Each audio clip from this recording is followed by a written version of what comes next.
this virtually. Thank God we were able to hold this event even in a pandemic situation.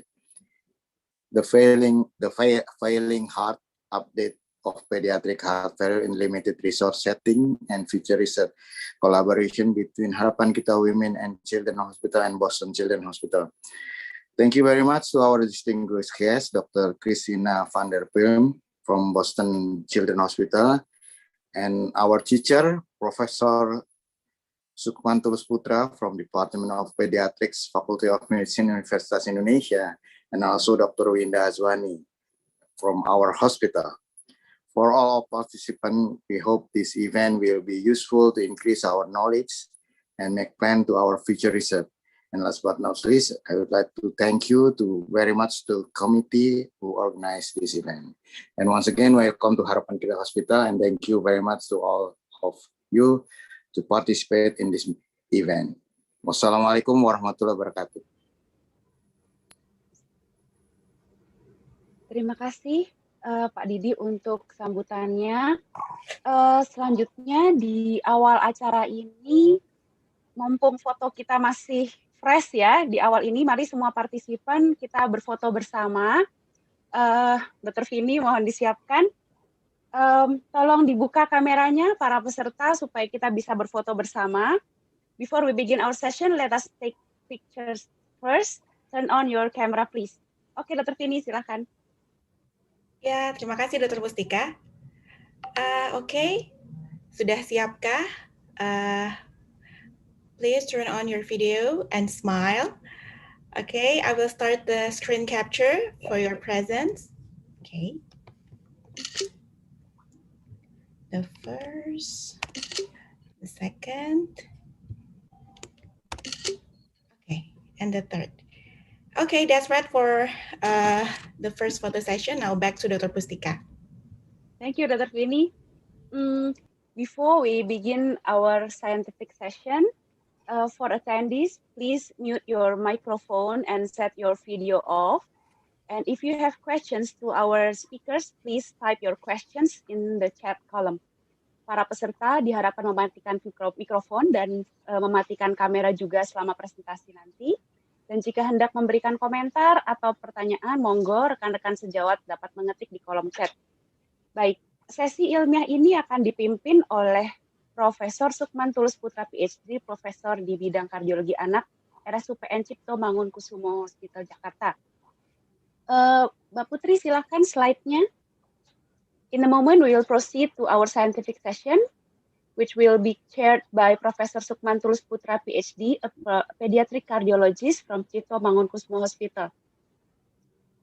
He is now a president of Indonesian Pediatric Cardiac Society, and also he has been part of Asian Pediatric Federation, also become an advisory board of Professional and Healthcare Development Indonesian Medical Association.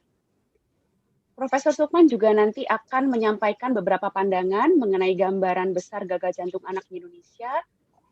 Mohon share screen berikutnya ya. Cynthia, slide selanjutnya. Profesor Sukman, time is yours. Silahkan, Prof. Terima kasih, Bu Stika. Assalamualaikum warahmatullahi wabarakatuh. Selamat malam, Dr. RSAD, Dr. Didi, teman-teman sejawat, and particular to Dr. Christina van der Pulm from the Boston Children's Hospital. Terima kasih banyak atas kesempatan malam ini. Saya dipercaya untuk memandu acara ilmiah sangat menarik tentang the failing heart.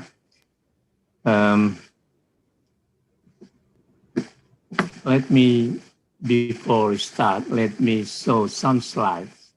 This just to give a preview to the Christina van der Pulm. Dr. Christina, probably you can imagine where the Indonesia is located in the world. Now, I'll show you some slides. Next, this is the word, yeah, that's the Indonesian. Now, Indonesia is located in the Asia Pacific region, and the population in the Asia Pacific rim excluding China and India, I think it's around 564 million people. Indonesia itself is we have 270, almost 70 million people. We are the number 4 in the world in terms of the population. We are in the equator now. In the south, there's Australia. In the north, there is Japan and Taiwan and also Vietnam. Next. That's Indonesia. Now, this is just to give an overview that now we have 264 million people. And this is a Indonesia health profile. It's very short, and I give you life expectancy only 68 years for men and 72.6 years for a woman. It's mean that the woman in Indonesia is live longer than men. And the health expenditure of percentage to the GDP is only 3.1%. It's probably much lower than United States. I know the United States, but 15% of the GDP. And doctors per 1,000 population, 0.2 only. And we have quite a number of the children under 18 years. It's more than 85 million. And every year total birth rate is 4 million and a half. And fertility rate 2.3%. And we have still high neonatal mortality, 17 per 1,000 live births, and infant mortality also still high, but this is much lower than many years ago, 20.2 per 1,000 live births. This is new figures from the economists in 2020. It's only the short profile of the head profile of Indonesia. And next slide. Now, this is only make an overview. We have populations more than 264 million, and then every year there is a 4.5 million newborn every year. So baby borns every year is quite numbers.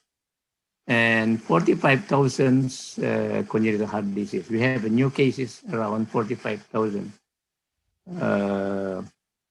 I think much higher than United States. Much higher United States. So some children with congenital heart disease, we now got heart failure.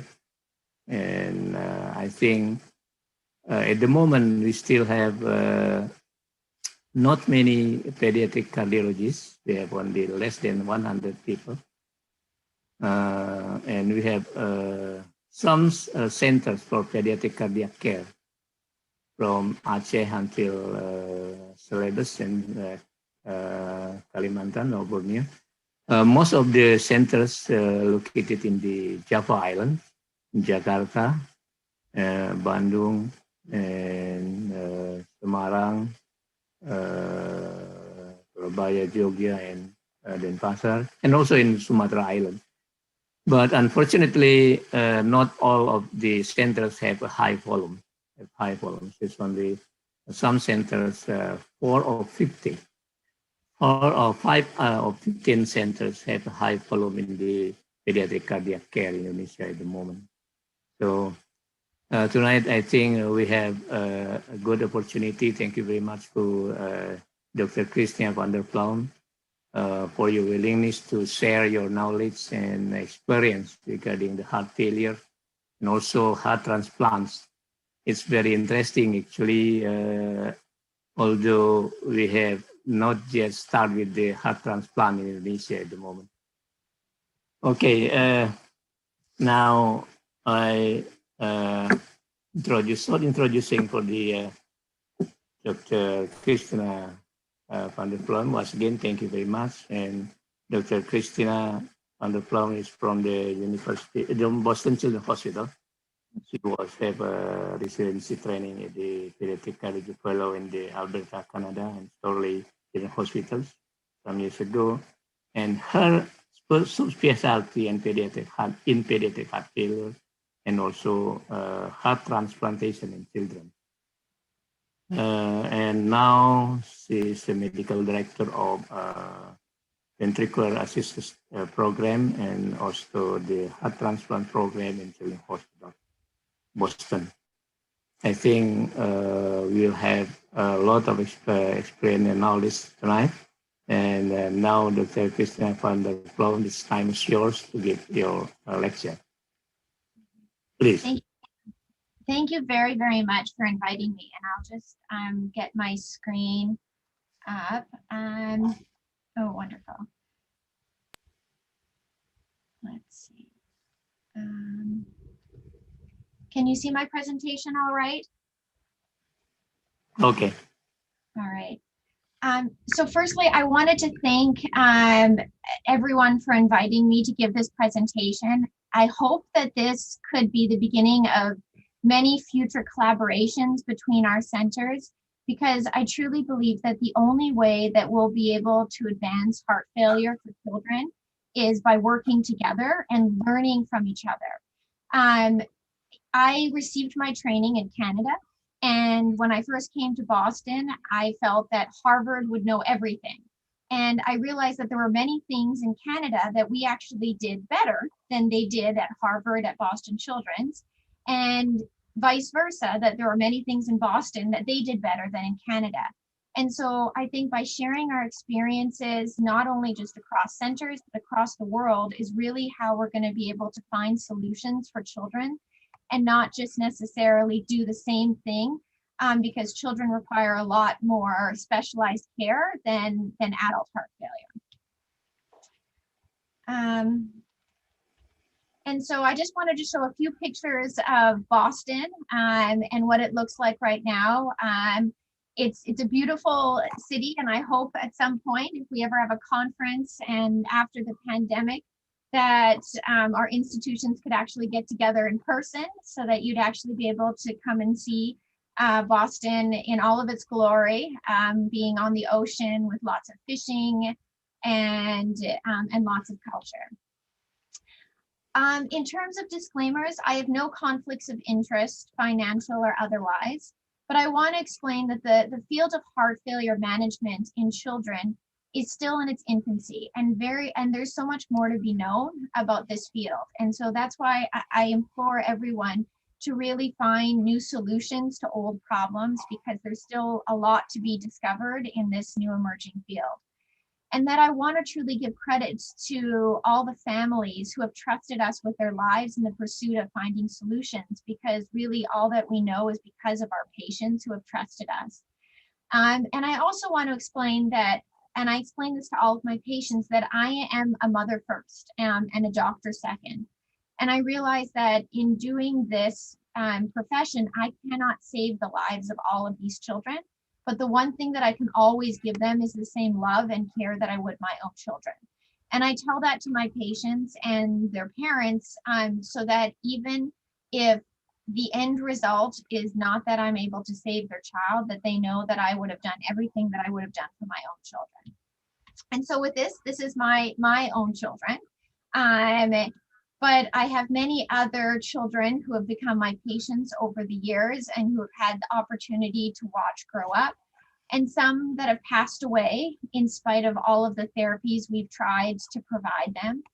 And some that we have provided exceptional amounts of support, but and have received transplants and gone on to do very well, and others who unfortunately are no longer with us. And so with that, over the next hour, I would like to review the definitions of heart failure in children, discuss and understand how to characterize the type and degree of heart failure, because that is paramount to understanding how we can approach heart failure management, be it the goals of therapy, pharmacological treatments, and non-pharmacological treatments, and then discuss an approach to innovation when resources are limited, and finally, discuss some direction and how we can learn together. So Eugene Braunwald is from Boston, and he's written many textbooks on congenital heart disease and heart failure. And he defined heart failure as a pathophysiological state in which an abnormality of cardiac function is responsible for the failure of the heart to pump blood at a rate commensurate with the requirements of metabolizing tissue. Ultimately, he defined it as just not enough blood flow going to the body. And while I think that is true, I think the definition by Jessup and Rosanna characterize it a little bit more clearly in that heart failure is truly a syndrome of a final pathway of a myriad of diseases that affect the heart. And so that while the heart is the common pathway, that there's multiple other organ systems that are implicated and result in the clinical manifestations that we see in these patients. And I think one of the challenges with understanding pediatric heart failure is that unlike adult heart failure, where primarily you're dealing with ischemic cardiomyopathy or coronary vascular disease, in children, you're dealing with a much more heterogeneous presentation. So many different etiologies of what's causing the heart failure. And it can be either acquired or congenital. And the list of different causes make it difficult to actually identify symptoms because the symptom complex can vary from fetus to adolescence. So when teaching other individuals on how to identify heart failure, many of the signs and symptoms can look like a myriad of other disease states. And that it's important to understand the management, the etiology of the heart failure, because definitive management depends on the underlying etiology. In looking at the epidemiology and etiology of heart failure, I apologize because much of the literature that we look at is very North American centric.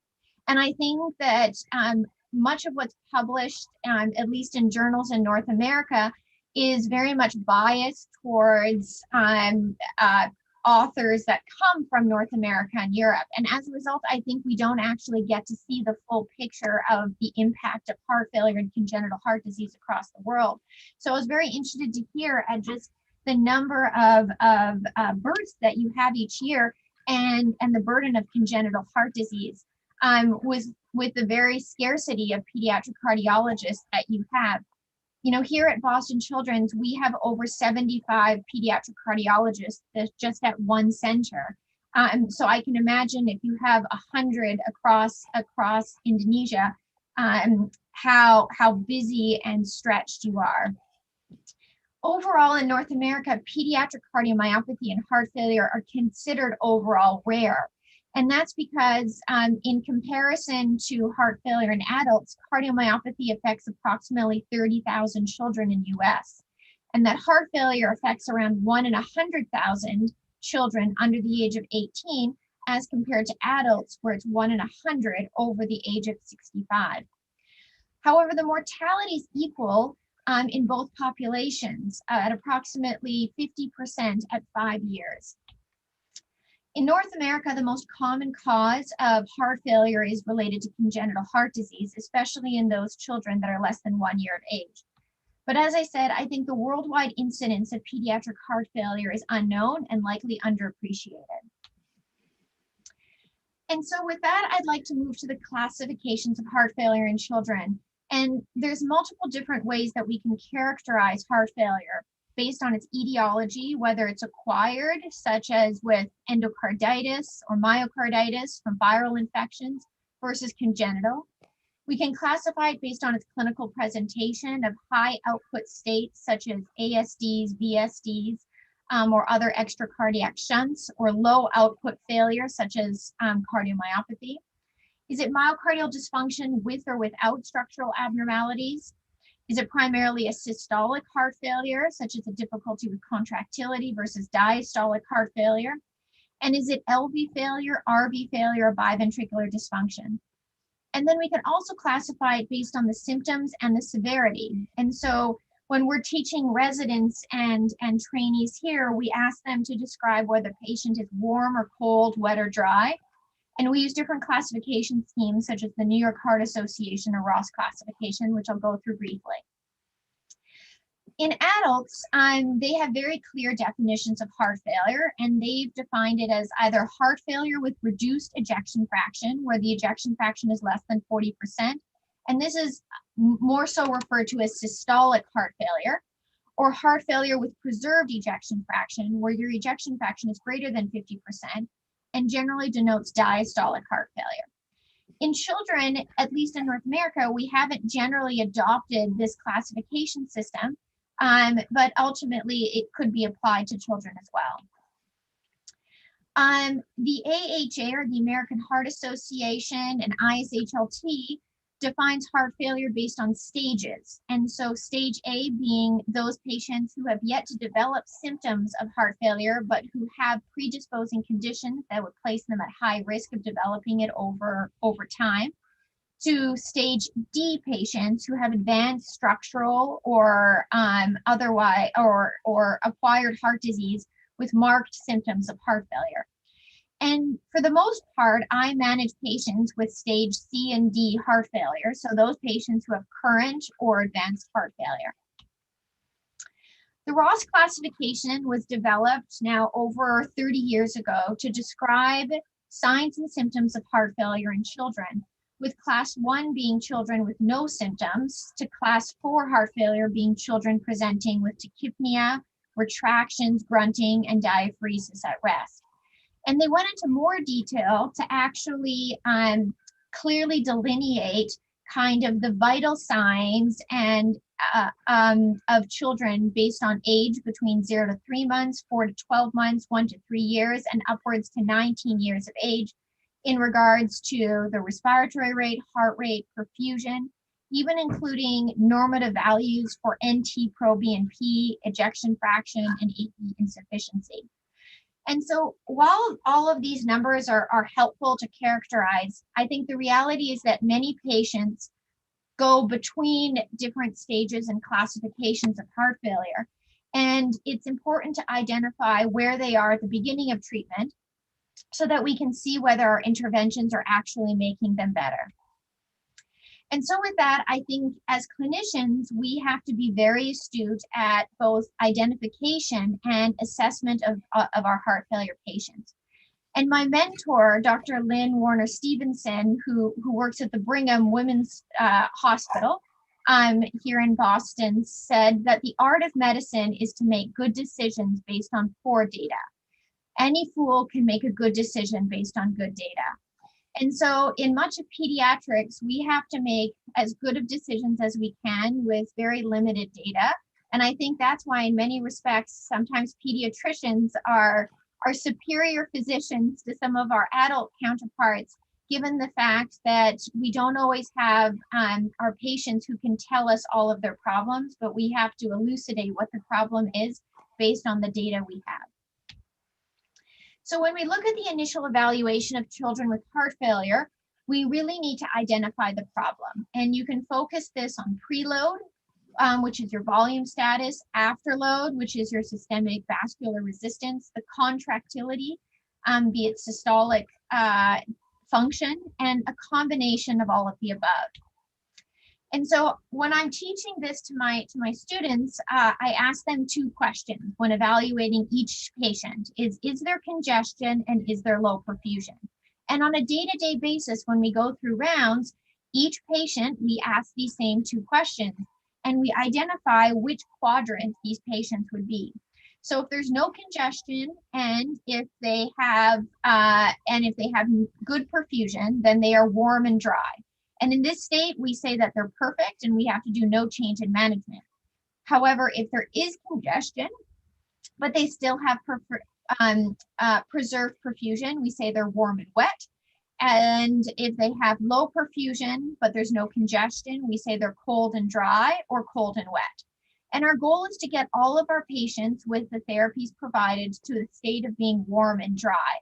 And we focus our therapies and target them to get to that clinical state. And so as part of this, we have to have a good assessment of cardiac output. And this is very, very basic, of which many of you guys are already experts in this field. But in terms of extremities, we look at whether they're warm and cold. We check their capillary refill time. We assess the quality of their peripheral pulses. We look for signs and symptoms of pulsus paradoxus. We get labs, and as part of their labs, we can get a mixed venous sat if they have a central venous line. We look at their lactate, their pH using blood gas or chemistry. We monitor their creatinine and their urine output as signs of end organ perfusion. We look at their liver function tests, which may be suggestive of congestion or right heart failure. We also get routine cardiac catheterizations for hemodynamics to assess filling pressures of the right ventricle, the right atrium, as well as pulmonary capillary wedge pressure. We get calculations of cardiac output by Fick or thermodilution. In some cases, we also acquire MRI that will provide us calculation of aortic flow that can also provide a surrogate of cardiac output. And as part of the MRI, for patients in whom we're concerned about ischemia or fibrosis, we can do late gadolinium enhancement to assess for areas of fibrosis and damage to the heart. We also assess volume status, and in order to do that, the physical exam is generally the most informative. We trend daily weights, and so all of our patients get weighed each morning after they've voided. We assess for presence of tachypnea, increased work of breathing, or crackles on auscultation. We assess for an S3 gallop. We look for any evidence of periorbital edema or scrotal or extremity edema. We check for ascites, although many cases children don't generally accumulate as much fluid in their abdomen, but rather they generally develop pretty profound hepatomegaly. And we assess for jugular venous distension. We look at chest x-rays for cardiomegaly, pulmonary edema, and body wall edema. And we assess labs, and so we look for brain natriuretic peptide or NT-proBNP as a surrogate marker of ventricular and atrial stretch. And then as more extensive laboratory evaluation, we assess their chemistry looking at hyponatremia, which typically is a manifestation of fluid overload rather than sodium depletion. Hyponatremia has been associated with both short and long-term increases in mortality in adults with acute and chronic heart failure. So when we see that the sodium is downtrending, we generally will be more aggressive with our therapies. We see hypochloremia, elevations in BUN and creatinine, elevations in liver function tests. We assess albumin as a surrogate for overall nutritional status. And we look at their complete blood cell count, as anemia is an independent risk factor for increased mortality in adults. And so with that, I would just like to briefly discuss some of the pathophysiology of heart failure, acknowledging that they're both cardiac effects, vascular effects, and significant neurohormonal modulation that we are just beginning to completely understand. So the physiology of heart failure has been characterized, but I think as with many aspects of heart failure, still in its infancy of us appreciating the full impact on end organ systems and all of the interactions. We know that arterial underfilling is sensed by baroreceptors in the aorta, and that this sends afferent signals that are sent to the brain cardioregulatory center. This results in sympathetic activation and release of ADH, and this then activates the renin-angiotensin-aldosterone system. Ultimately, long-term sympathetic stimulation because of heart failure results in a 50% reduction in beta-adrenergic receptor activity. And it also results in a 50% reduction in adenylate cyclase stimulation, and this ultimately results in a 50% decrease in contractility. This downregulation of beta receptor activity is due to continued stimulation of the sympathetic nervous system and high plasma norepinephrine. And the degree of downregulation is a negative prognostic factor, such that in transplanted hearts who have had significant downregulation, that generally their function has been worse at time of transplantation. In terms of the result of this chronic sympathetic nervous system stimulation is that you get alterations in gene expression leading to myocyte dysfunction. And that this is fundamentally one of the reasons that you see remodeling in heart failure. With myocyte growth and apoptosis, you get fibroblast hypoplasia, you get altered interstitial matrix, you get depletion of fibrinosyl collagen and activation of matrix metalloproteinases. And the consequence of this LV remodeling is increased systolic wall tension and stress. You get increased myocardial oxygen consumption by the myocardium itself. You get reduced myocyte shortening, resulting in decreased contractility.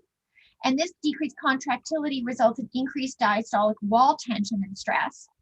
You get then reduced subendocardial perfusion, as subendocardial perfusion and coronary perfusion occurs during diastole and is dependent upon the gradient between the ventricle and diastole and the arterial blood pressure. This results in ischemia, and this ischemia then begets more fibrosis.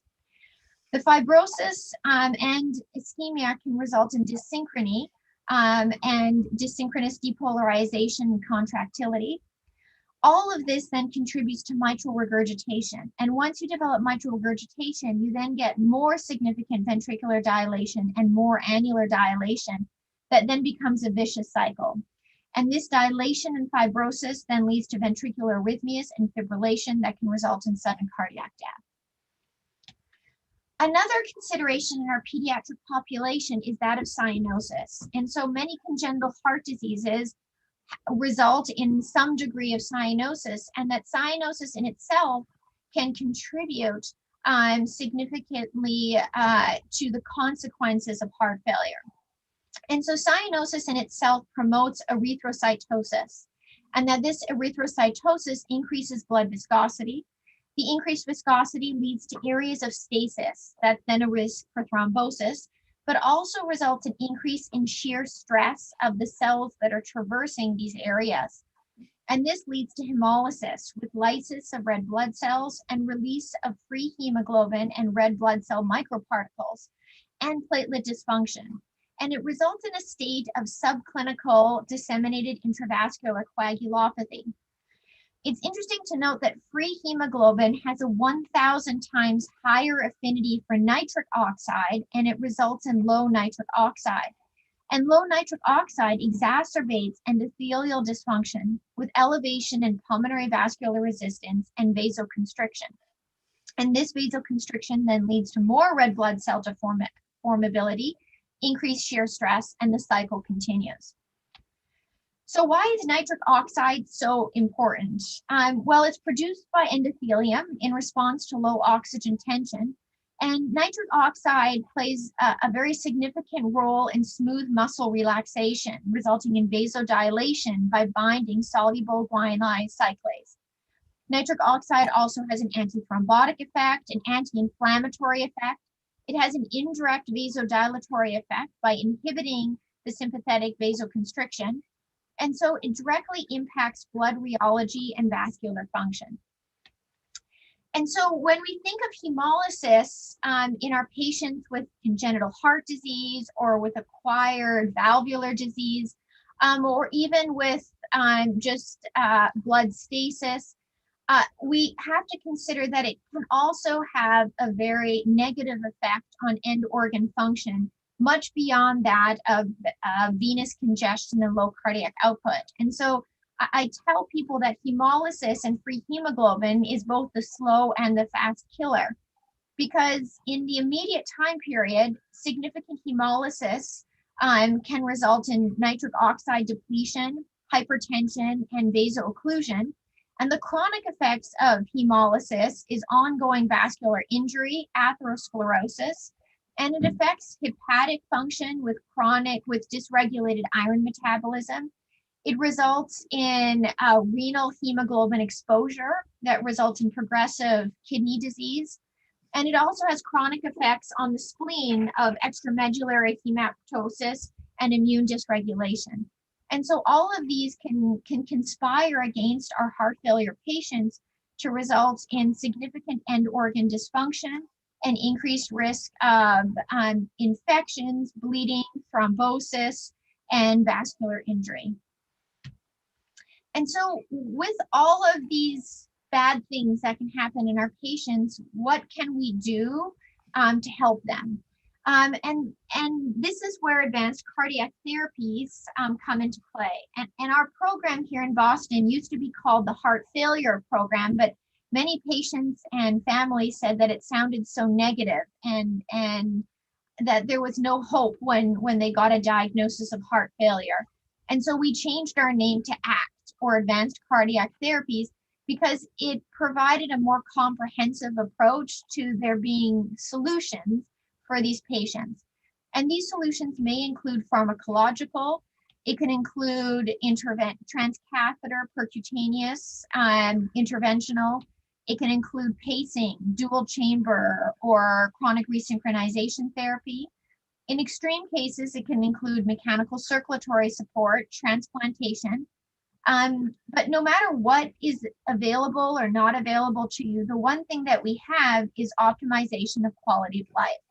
And sometimes the families will report after everything that's happened that to them what was most important was just the time spent as the physician and the clinician with the families and the patients, and that they don't remember what medications were given and what therapies were instituted, but all that they remember is the time that we actually spent caring for them.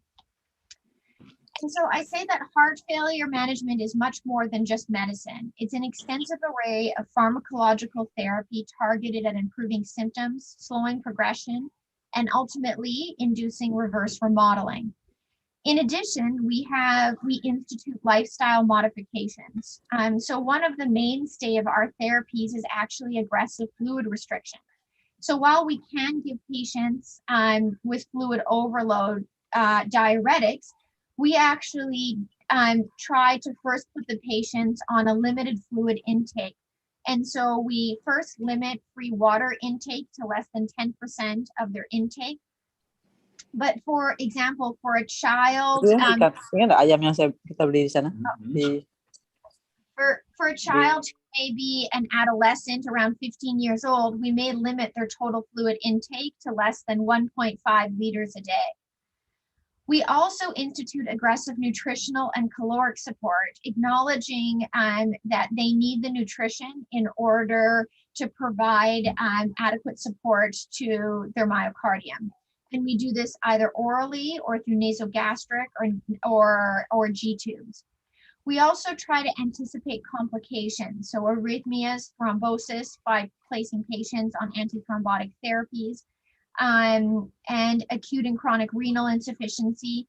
And we also prioritize bone health because we realize that many of these patients are not weight bearing. They don't get as much sunlight as they should. They're on many medications that cause bone reabsorption, such as loop diuretics and heparin, and all of these things can result in pathological fractures. And so when we're trying to figure out what to do, there have been guidelines by many experts, such as the International Society of Heart and Lung Transplantations. And back in 2014, a group of physicians came up with some expert guidelines. And out of these guidelines, there were 23 pharmacological recommendations for the treatment of chronic systolic pediatric heart failure. But of note, 0 of these recommendations were level A recommendations, and only 7 were level B recommendations, and that the vast majority of these were just expert consensus. So ultimately just a group of physicians saying that this is what they thought was in the best interest of these patients. And so one would question whether is this approach working? Because still we have little data to inform many of our practices, which is why it's so important that we collaborate amongst each other to learn from the centers where they're having success in treating these different patients. And so I won't go into significant detail of these guidelines. These were developed for adults. And for those with structural heart disease with and without symptoms. And they use the staging of heart failure being stage A at risk of heart failure to stage D. And as you can see, they look at the goals of therapy and then provide different types of options. And I just included this for your future reference, and to acknowledge that much work is being done to try to identify what is the best strategy, but all of this has really been focused on the adult population. And so briefly, I just want to go through some of the mainstay of medications that we're currently using in our heart failure population, which is likely similar to those that you are using as well. And that ultimately ACE inhibition is one of the first agents that we use. In adult trials, it's been shown to improve symptoms, reduce heart failure progression, decrease hospitalization, and improve survival. We know that the beneficial effects in heart failure are class effect, meaning that dependent on when you institute ACE inhibition, you may have varying degrees of effectiveness. And in children, captopril is generally used in younger patients given its shorter half-life, but enalapril is preferred in older children.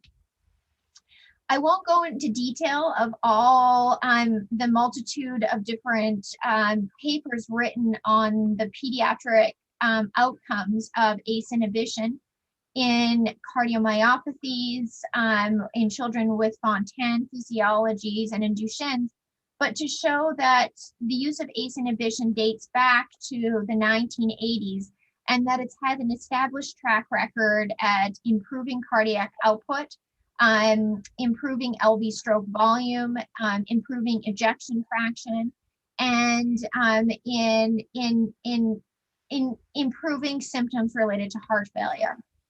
And so once again, this is just for your reference of the multitude of different studies that have shown that the use of ACE inhibition is highly recommended in the pediatric population.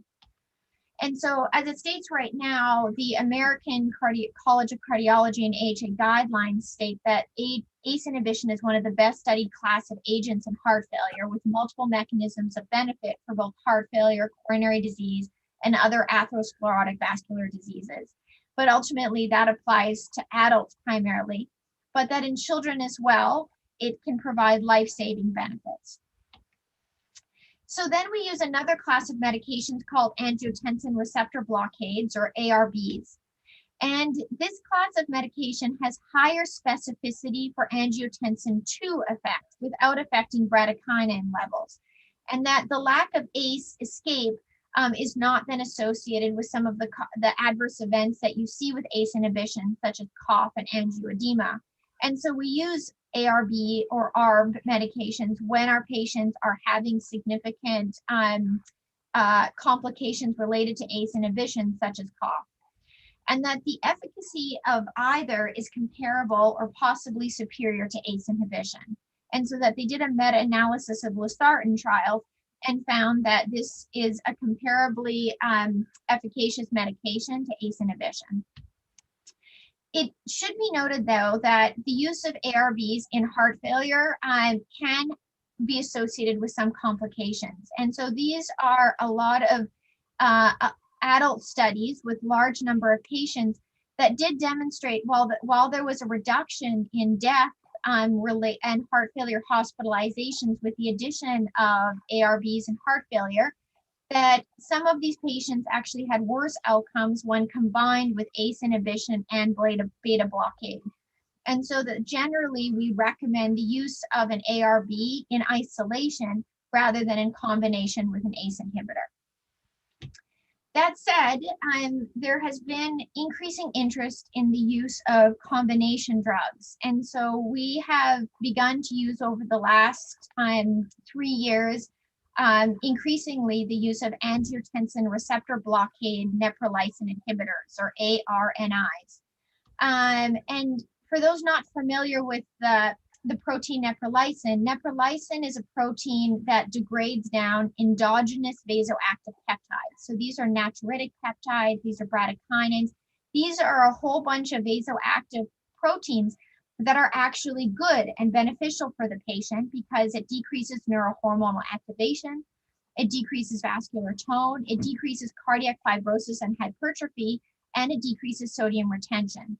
And so by blocking neprilysin, you then increase these endogenous vasoactive peptides. And so that's the medication sacubitril. And what has happened in the last 10 years is that the medication Entresto, is its trade name, is a combination of sacubitril and valsartan. And it's indicated to reduce the risk of cardiovascular death and hospitalizations in patients with chronic heart failure, and that the benefits are most clearly evident in patients with LV ejection fractions less than 40%. In adults, the recommended starting dose is 49 milligrams of sacubitril and 51 milligrams of valsartan, and that after 2 to 4 weeks, you double the dose. In children, the Entresto trial has just completed in North America, and we have begun to use the following dosing regime as described below in the form of a suspension. And I think one of the challenges with a suspension is just accessibility of that for patients and families to actually mix up. And so we're hoping in the next year that we'll have granules that can be provided to the families that they can mix with water so that they can dose it themselves. I won't go into detail into all of the standard pharmacological therapy other than to say that we do use beta blockade in the form of carvedilol, and that this has been shown to result in improvement in ejection fraction. It helps in reverse remodeling, and it has been shown to be associated with decreased hospitalization and death. We use mineralocorticoid receptor antagonists or aldosterone antagonists, such as spironolactone or eplerenone, and these aid in reverse remodeling, potassium sparing, and is also a weak diuretic. We use digoxin. We also use loop and thiazide diuretics, and that diuresis is the mainstay of our therapy directed at symptom relief. And that there are a class of newer medications, such as ivabradine and dapagliflozin, which are now emerging for use in the pediatric population. So ivabradine is a medication that reduces the slow diastolic depolarization phase, and that it selectively inhibits the IF current in the sinus node, and as such, it slows heart rate. By doing this, it then increases diastolic filling time, and unlike beta blockade, it has no direct myocardial contractility effect, and as such, it also has no direct blood pressure effect. In adults, they examined the use of ivabradine for systolic heart failure in a trial called SHIFT. And what they found was that cardiovascular death or hospital admission from worsening heart failure was lower at 24% in the ivabradine group as compared to the placebo group. And so with that, we have begun to use ivabradine in various different indications. And I must say that generally it's used after we've exhausted the use with other medications such as ACE inhibition, after we've added a beta blockade, after we've added a mineralocorticoid receptor antagonist. And if we still have persistently low ejection fraction, and if our heart rate is still greater than 70, then we would consider adding in ivabradine.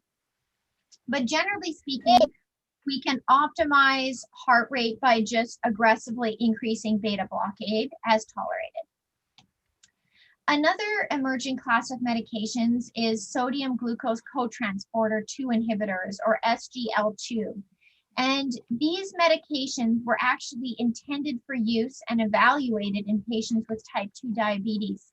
But in the trials evaluating its effectiveness for glycemic control in type 2 diabetes, they found that these patients, the patients treated with these medications had reduced cardiovascular events and heart failure hospitalizations.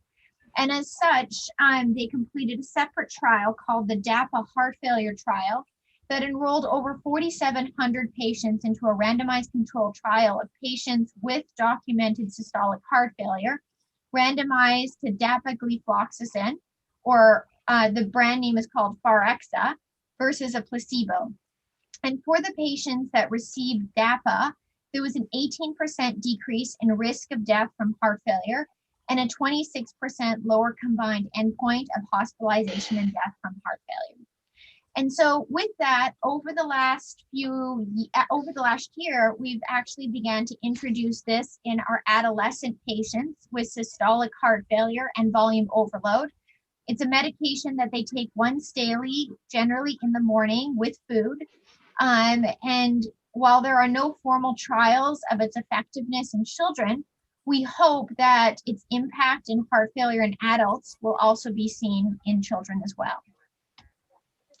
And so just for your reference, I've summarized the medications that we use routinely in children here in Boston, as well as the way that we initially dose it and we up-titrate or maximize the medication over time. And so as I stated earlier, ACE inhibition with captopril and nalopril, lisinopril, we use losartan, the Entresto, how it's suspended, and the tablets and how it can be crushed and used, and how we actually administer or convert patients from ACE inhibition to Entresto. Some of the beta blockade medications, primarily carvedilol, the aldosterone antagonists, spironolactone and eplerenone, and then just some of the other medications such as ivabradine and dapagliflozin.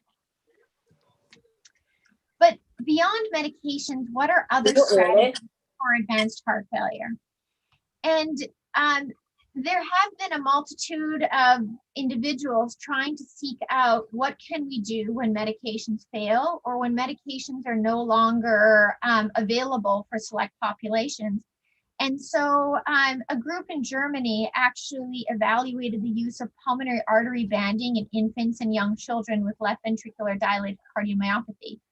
And so, and the underlying thought or premise of doing this was to shift the septum from the primarily bowing into the right ventricle back to the midline in hopes of improving mitral valve annular dilation and improving mitral regurgitation. And that they found that in a select cohort of patients that this could be used as a palliative measure and could potentially improve the geometry of both the right and the left ventricle. In Boston, we have tried this in some patients with limited success. I think one of the biggest challenges is really having a good sense of how tight to make the PA band. And that if we make the band too tight, we increase the RV afterload too substantially that the RV fails. And that if we make it too loose, that it's just an ineffective procedure. So I think while this is a potential strategy that could be applied, there's still much to be known about its applicability widely across all patients. I think there is promise in many percutaneous treatments of heart failure. And so one thing that we've begun to do more aggressively is percutaneous treatment of mitral regurgitation. And so in patients with both acquired and congenital mitral valve disease who are not amenable to surgical palliations, we've begun to use percutaneous edge-to-edge mitral valve repair with a device called the MitraClip. And this has been shown in adults to reduce hospitalization and improve overall quality of life in high-risk mitral regurgitation patients in both the Everest and Realism registries. Unfortunately, there's currently still no clear association of whether doing this procedure actually reduces mortality.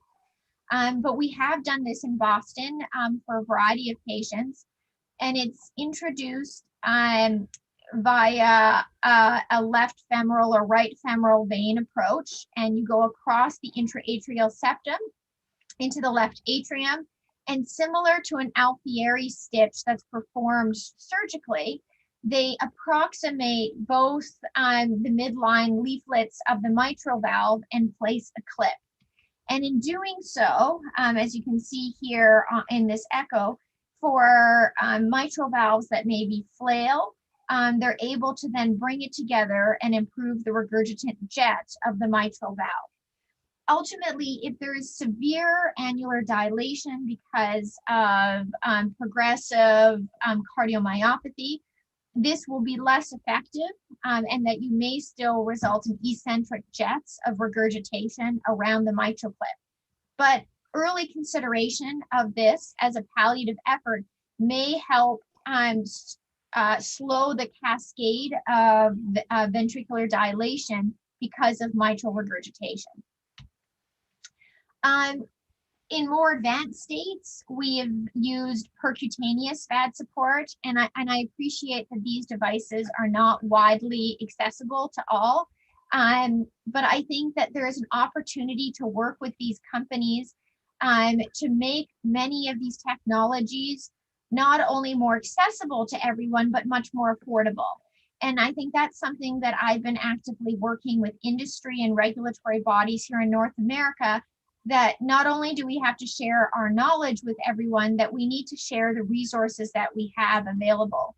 And while this device in itself costs $25,000 US to implant one device, when speaking with the company who makes the device, they say that it costs less than a few $1,000s to produce it.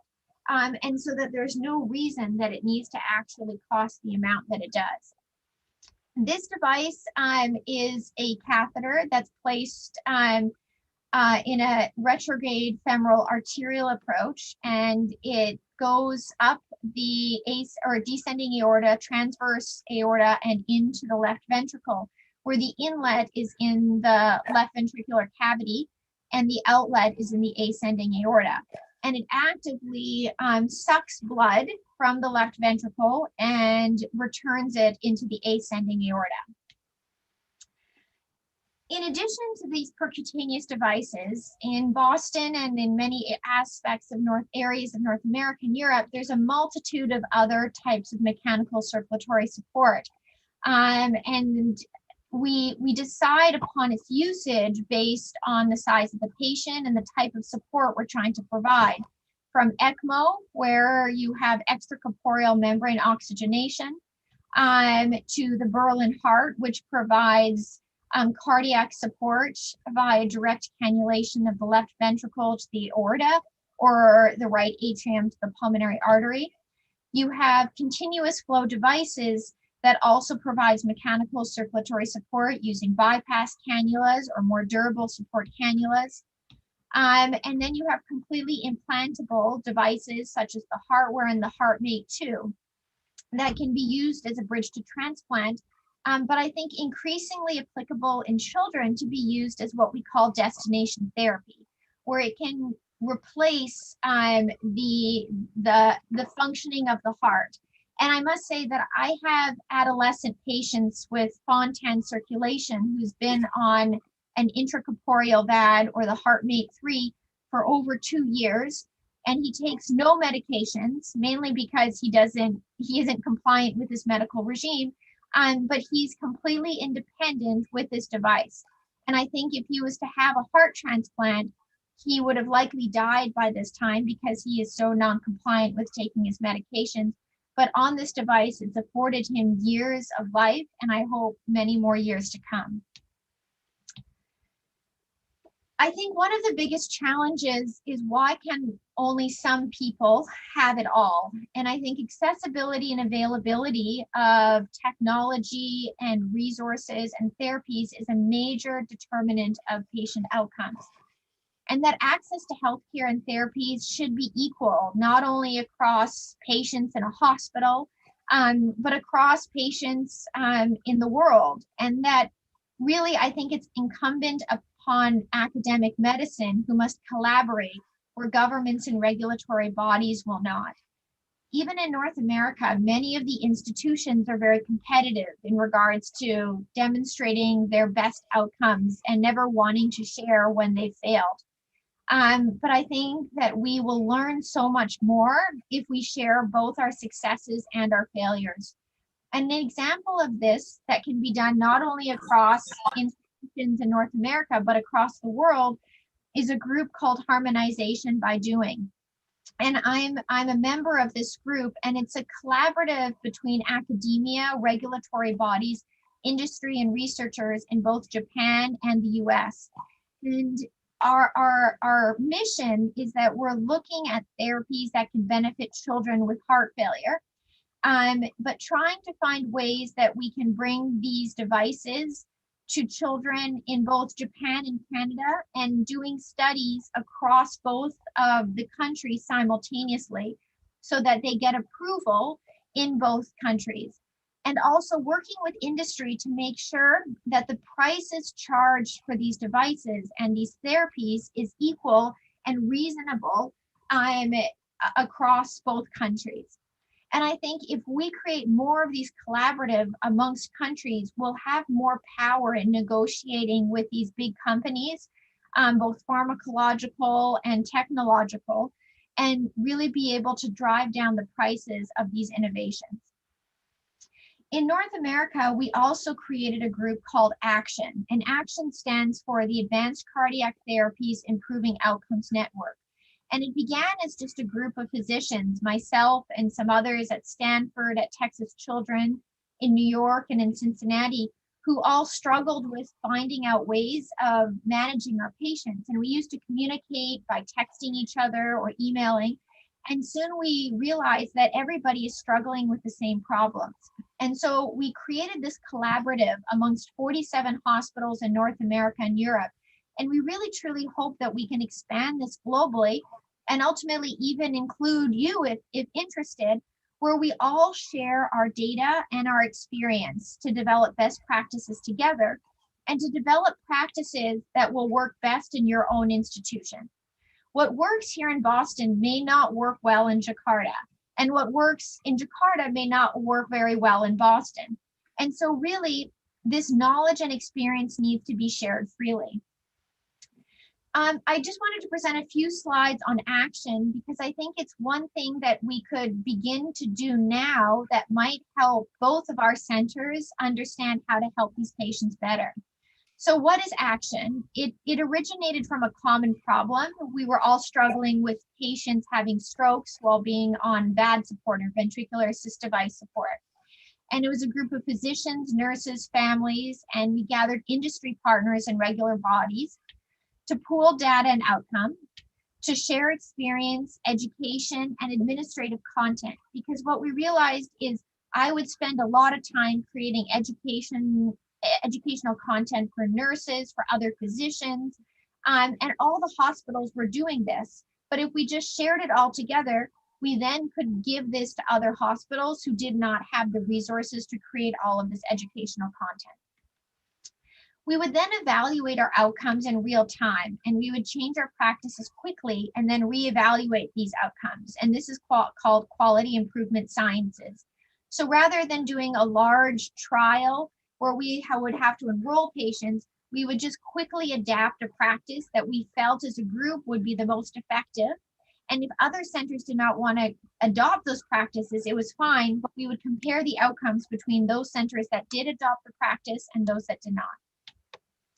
And our mission is to improve the critical outcomes for children and adults with congenital heart disease, with heart failure, by learning together and changing the field quickly.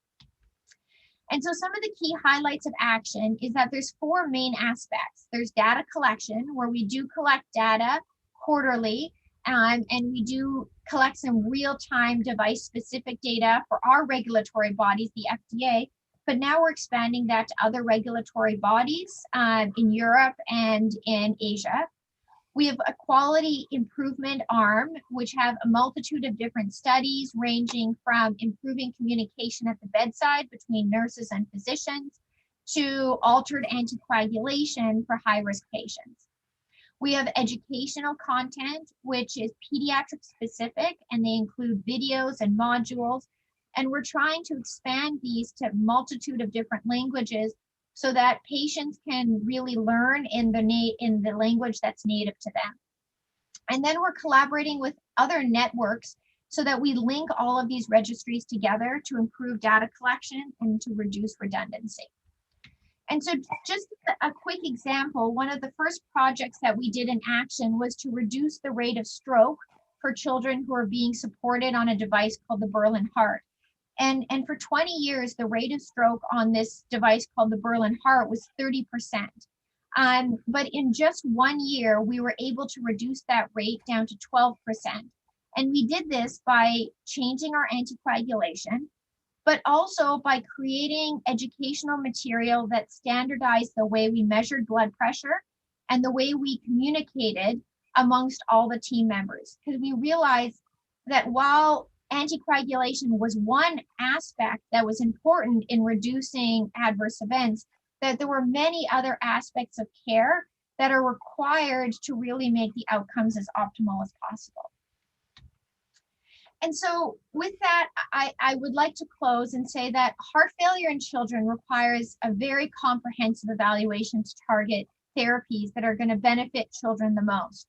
And that unlike adult heart failure in children is very difficult to standardize. And I think it's why in many aspects, this field has lagged behind that of adults.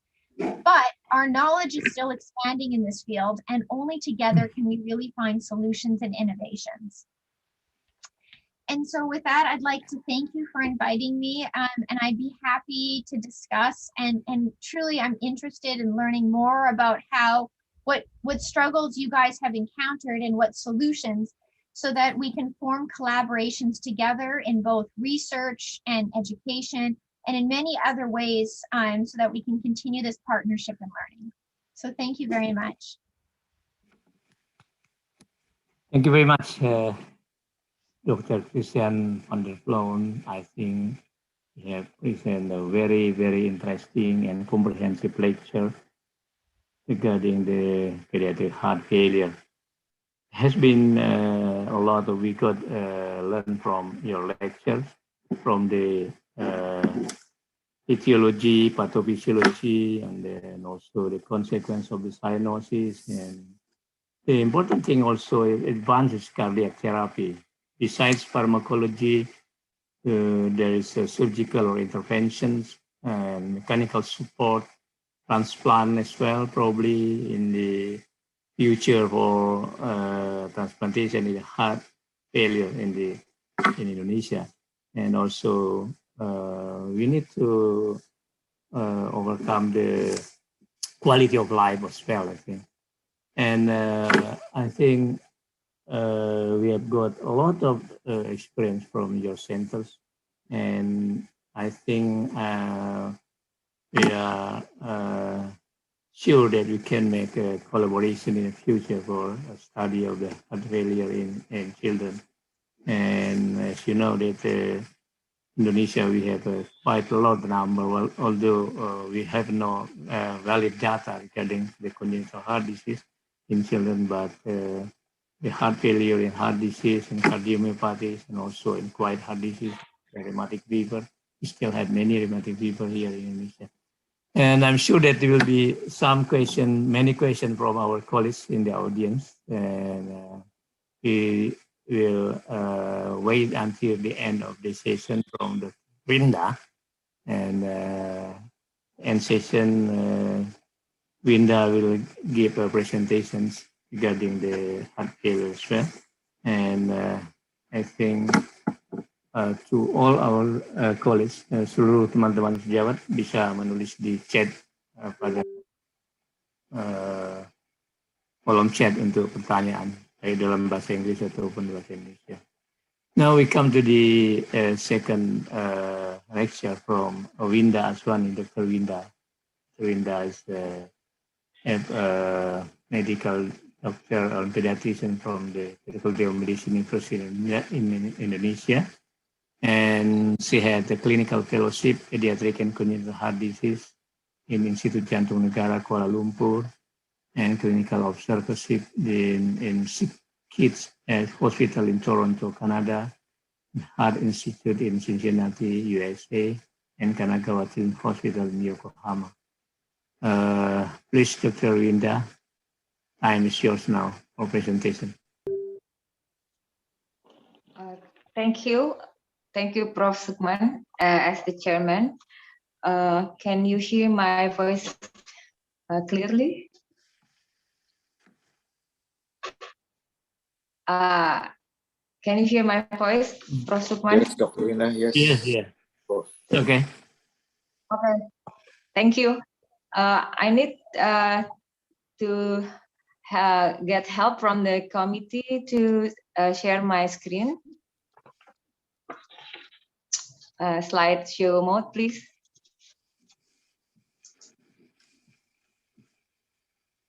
Okay, thank you. Good evening and good morning in Boston, Christina. And to dear colleagues, professors, doctors, and my friend. Assalamualaikum warahmatullahi wabarakatuh. Actually, I'm not the second speaker, but I just want to give a summary of some articles about the innovative therapeutic strategies for pediatric heart failure, helping the failing heart. Next slide, please. My objectives, there are 4. First is about cardiomyopathy, but this is only one of the failing heart, but I only want to show about the outcomes and the risk prediction instead of the diagnosis and management. The second is the disruption of cardiac intercellular crosstalk.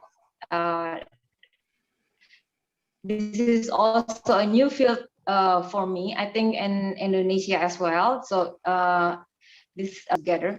And the third is about the new pharmacological agents for failing heart. Lastly is about the future regenerative medicine. Okay, we will start from the definition.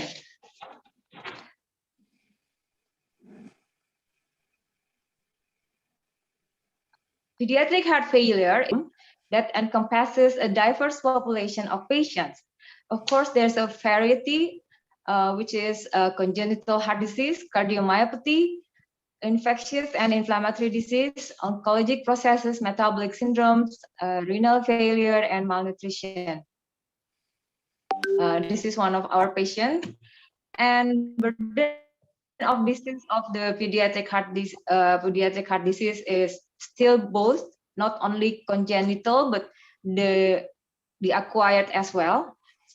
This is actually the major health problem in low and middle income countries, and I believe the same with Indonesia. It contributes to neonatal mortality, so therefore we try to reduce neonatal mortality at most 12 per 1,000 live birth, and under 5 mortality to at most 25 per 1,000 live birth. Prof. Sukman already showed you about the neonatal mortality in Indonesia. It's around 17, and from the other reference, it is 24 to 30 for neonatal mortality per 1,000 live birth. Therefore, the problems in our country is still, I think the first is congenital heart disease, and the second is the acquired one, which is the rheumatic heart disease, and also cardiomyopathy and pulmonary hypertension, which has highest mortality.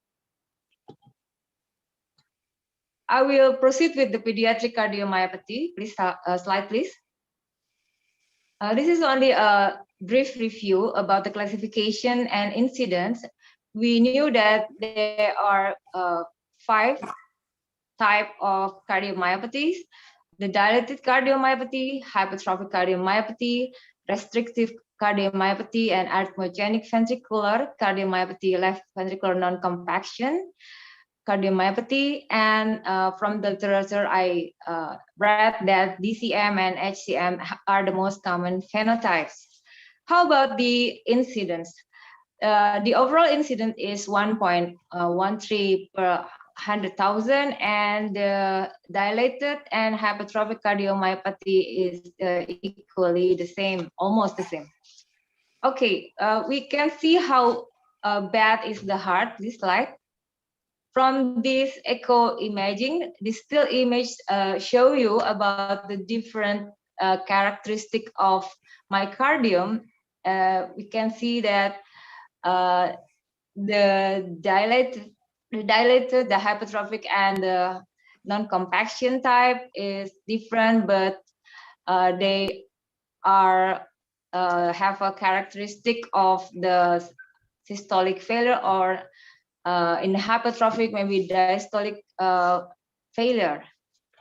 Next slide.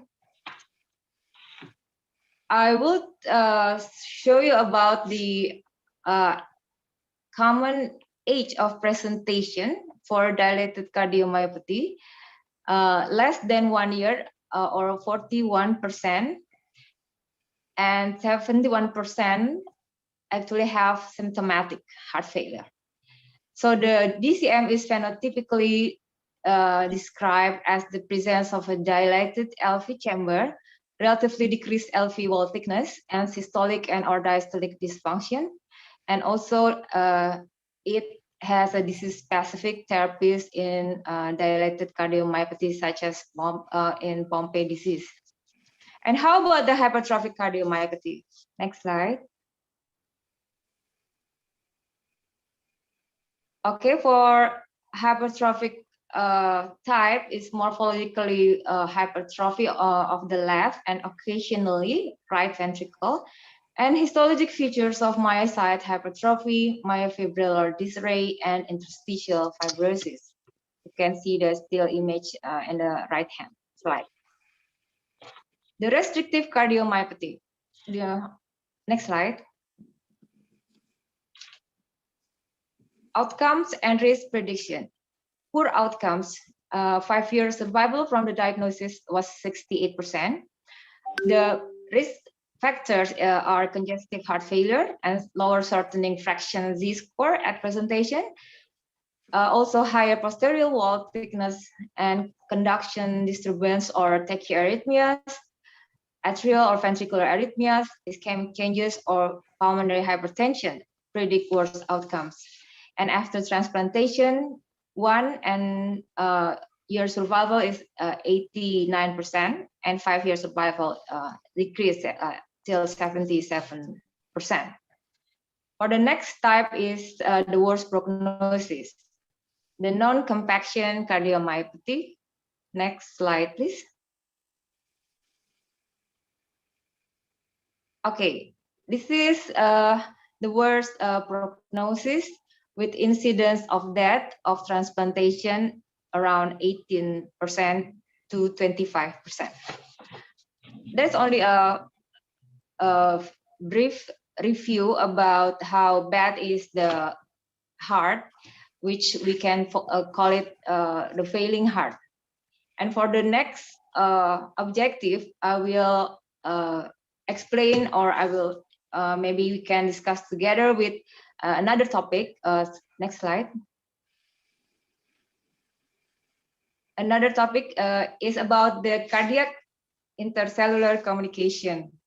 Are myocytes and fibroblasts fair weather friends? So it begins with the cardiac injury in the left side slide. You can see if there is a cardiac injury, and the cell population is actually have 40% cardiac myocyte and 60% non-cardiac myocyte, which is the majority is cardiac fibroblast. And the disruption of cardiac intercellular crosstalk can have a problem, because the cardiac fibroblast will turn into the myofibroblast. Then what will happen? There will be a pro-inflammatory, pro-fibrotic, cytokines, chemokines, and growth factors. Next, we'll have a maladaptive response. There will be chronic inflammation, cardiac hypertrophy, interstitial fibrosis, ventricular dilatation, cellular apoptosis, that we can call it remodeling, and this is the phenotype of pathologic cardiac fibrosis, cardiomyocyte communication. This is what happened in the myocardium. Next slide. Okay. Now the study already showed that actually the cardiac fibroblast has extended function, not only as an extracellular matrix, but also it have many functions. You can see the picture that the cardiac fibroblast can, the function of the cardiac fibroblast is also myocyte proliferation and it has role to cardiac angiogenesis, cardiac electrophysiology, besides extracellular matrix production and extracellular matrix degradation. Therefore, the cardiac fibroblasts respond to and coordinate a variety of functions, and it has a role in crosstalk communication. Thank you. And next is about the heart regeneration and cardiomyocyte proliferation. Yes, I think this picture want to explain about the stem cells as one of the therapeutic option for failing heart. The stem cell resources can from the blastocyst or from the fibroblast with Yamanaka factors, we can create induce human pluripotent cells, and we can add like growth factors and with epicardial patch, and that will have reprogramming and will produce, or we can build like a cardiomyocyte. It can be a monolayer or 2D, and also we can also have a scaffold and build like a 3D cardiomyocyte. Next slide.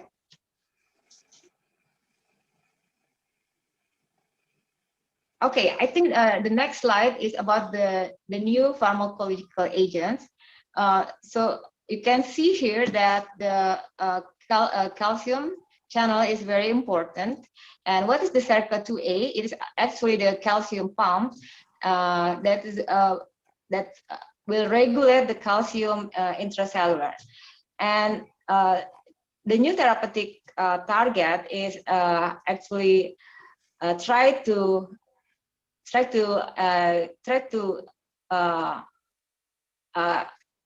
get the small molecule, or with gene therapy that can be regulate this pump. So if the pump is getting better and the contractility are also getting better, and the heart failure also can be reduced.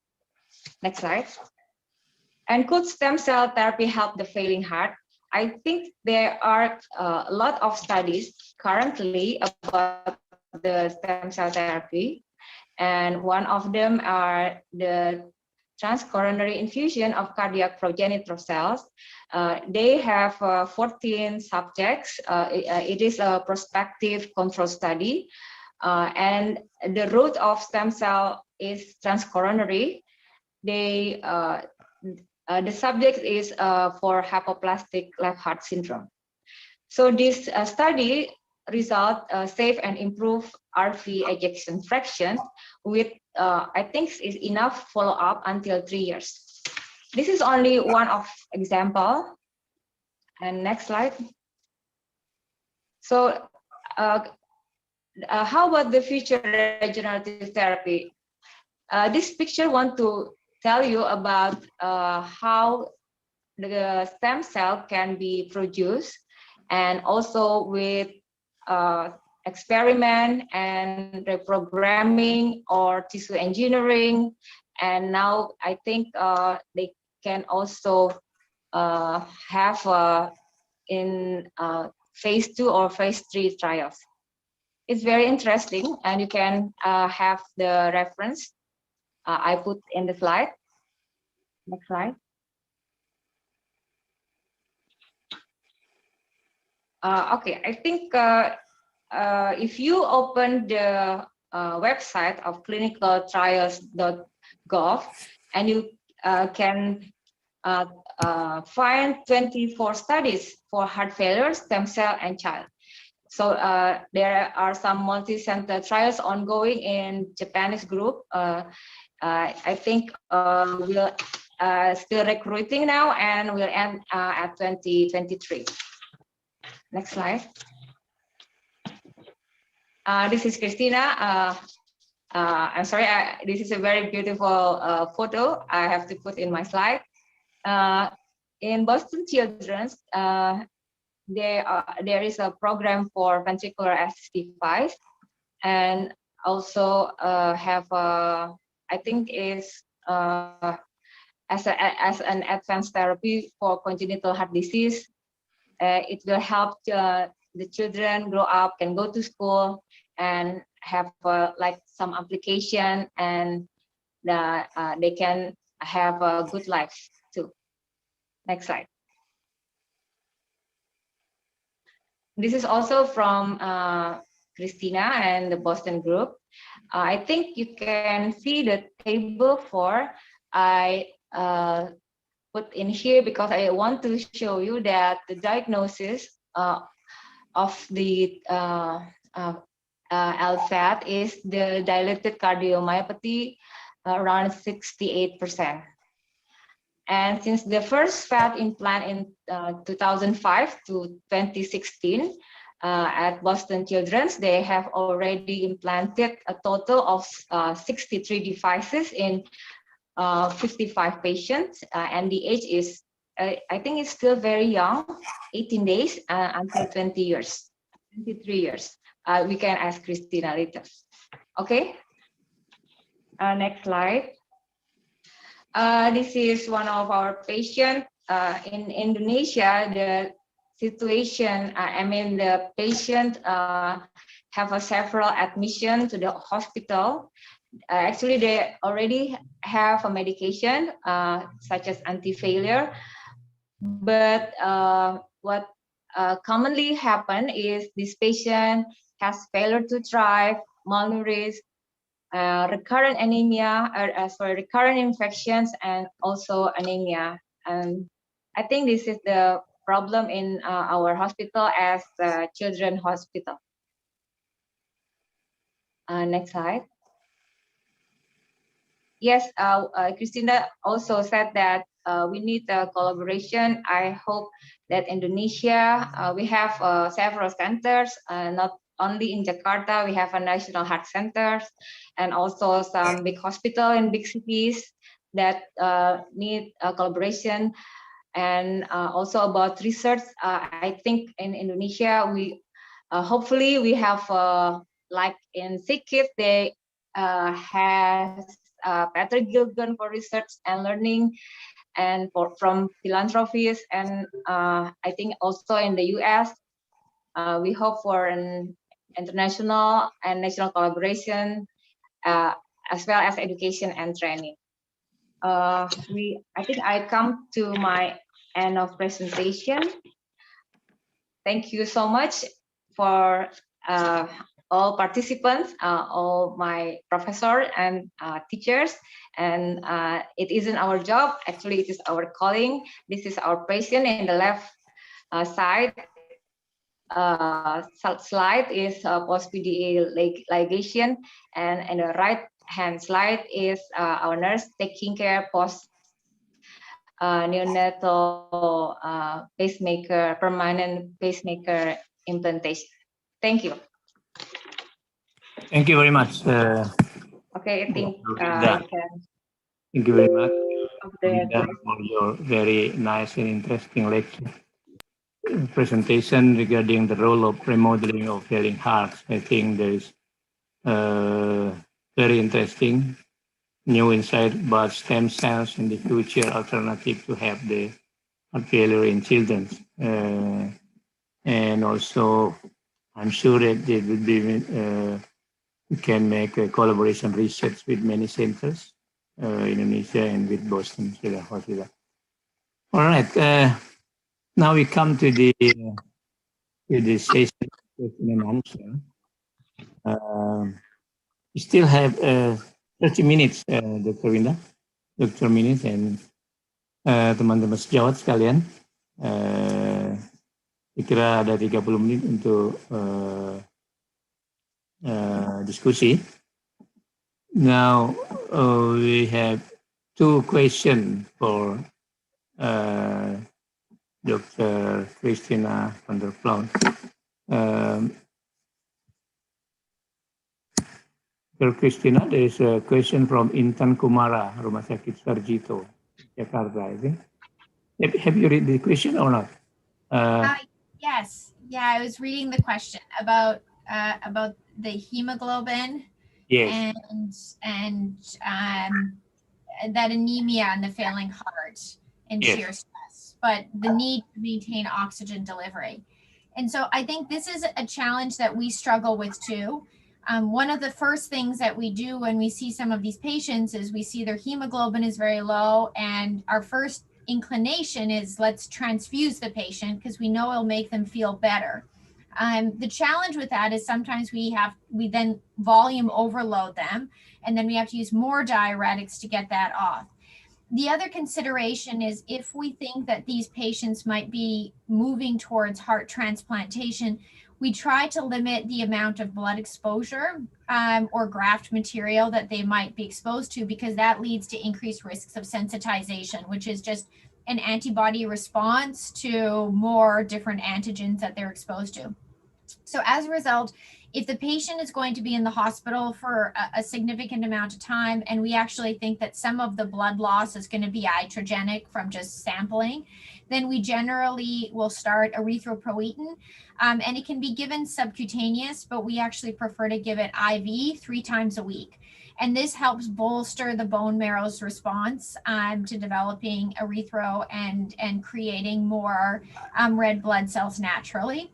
And it also, those new red blood cells are less prone to hemolysis, and at least it seems to be very well tolerated with no increase in thrombosis. We also usually provide a lot of additional iron therapy because we realize that many of these children don't have adequate nutrition. And while we try to supplement it as best possible, unless they're on formulas that are fortified with a lot of iron, we find that we do have to deliver more. That said, most children don't like and tolerate iron very well. So we have given IV iron where we give 1 dose and 3 days later we give another dose of IV iron, and we do that every few months as needed. All so right. That's really been our approach. Okay. So to avoid the volume overload, we have to give the diuretic as well, I think, and iron therapy, and also the nutrition, right? Okay. I hope Dr. Intan's well informed. Thank you very much. Now, the other question from Dr. Anna, our colleague from National Cardiac Center, harapan kita, regarding the poor RV functions. Have you got the question, Dr. Christina? Yes. Is this that question in regards to the use of, or in poor LV function, do you use oral anticoagulants, vitamin K antagonists versus NOACs? And so for that, we used to use a lot of vitamin K antagonists. The challenge is that it's from a quality of life perspective for families, it can be very challenging. While warfarin and other vitamin K antagonists are very inexpensive, the amount of blood monitoring for some patients can just make it difficult. In Canada, it was actually very easy to get point of care monitors so that families could have these machines and do the INRs themselves. But in the US, it's actually very, very expensive. And I think it's one of the ways that the companies try to make money. And so they charge a lot of money to insurance companies to get these machines. So I actually went to Canada, bought a lot of machines and brought them back to Boston, and I give them out to patients. But now with expanding use of the DOACs, I now have actually transitioned the vast majority of our patients to apixaban. So we have over 300 patients aged 2 months upwards to adulthood with adult congenital heart disease who I treat with apixaban. The reasons I like apixaban is because we've actually measured levels in children as small as 4 months, and using the commercially available doses, which is 2.5 milligram tablets or 5 milligram tablets, I can have parents cut the tablets in such a way that they can then crush it and administer it to their child with other food. and it's very stable. We've gotten levels measured and that the levels don't go up and down. I've also found that these patients have less bleeding and less thrombosis events as compared to children that we've supported with warfarin or with low molecular weight heparin. So right now my preference is using apixaban in this population, and it definitely improves their quality of life because they're not having to get tested as often. I think that was one of the questions. And then the next was, could you give us guidance about the proper time to start beta blockade in acute heart failure? And that's a really good question, because I think it's sometimes a challenge, because we know that cardiac output is dependent on stroke volume and heart rate. And so the idea of blunting the heart rate response when their cardiac output is dependent upon that can be a bit challenging. Generally, what we have done here is there's still also a lack of consensus of whether you start an ACE inhibitor first or a beta blocker first. And generally, we start an ACE inhibitor first. We maximize diuresis. And if the patient is still tachycardic out of proportion to what they should be, acknowledging that diuresis and hypovolemia may contribute to some of their tachycardia, then we start to slowly introduce a beta blocker. And we watch these patients very closely, because as we blunt the heart rate, we may blunt it to a degree that their cardiac output goes down and that they actually become worse. But for our ambulatory heart failure patients who are outside of the hospital, we have them come in every 2 weeks and we slowly increase their beta blocker. And we try to get their beta blockade to a maximal effect, that their heart rate is within kind of the physiologic norms for their age. And then just watch their perfusion to make sure that we're not decreasing their cardiac output in doing so. All right. Thank you, Dr. Krishna. I think Dr. Intan and Dr. Anna, you can see the answer from Dr. Krishna on the floor in the chat room. And Dr. Christina, there is one missed question from Dr. Anna. Do you have an experience, you have ever seen the COVID-19 with myocarditis with poor left ventricle function? Yes. In Boston? Yeah, so we have. So early on in the pandemic, in April of last year, we began to see some patients present. Interestingly, these were children who were obese, and they would present with severe left ventricular dysfunction, systolic dysfunction, with ejection fractions in the low teens, and they were PCR COVID positive. They would have significant elevations of their inflammatory markers, and we would be very worried about them and talking about, do we need to institute mechanical circulatory support therapy? But interestingly, very quickly, they would recover. So generally within 24 to 48 hours, their ejection fraction would improve. But then about a week after their ejection fraction would improve, they would develop some conduction abnormalities. So they would get first and second degree heart block for a few days. They would develop premature atrial contractions and ventricular contractions, and then that would begin to resolve. And then at around 3 weeks of time, they would start to get some elevation in their liver function tests. And then after a week, that would begin to resolve. Yes. And then by about 2 months, it had all improved. And so we suspect that it's related to just microangiopathic thrombosis, and that they get, an acute myocarditis type picture, and that they do get some ischemia to their heart that might contribute to some of the conduction abnormalities, as well as the later liver abnormalities, but that all of them so far have been reversed. We haven't had to transplant or put anybody on more accelerated ventricular assist device support, but we do start all these patients on aspirin, and they stay on aspirin for at least 3 months, in addition to other heart failure medications if they need it. All right, thank you very much. I think it's very interesting. I'm sure that the COVID-19 is not also for involve the cardiac, also many other systems in the in children. And okay, I hope Dr. Anna satisfied with the answer. And any other question from our colleagues?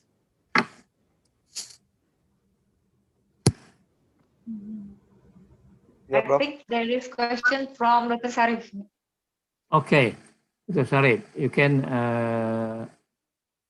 ask directly. Thank you, Prof. Sukman. Dr. Kristina, good morning. I am Sarif from Terus Harapan Kita.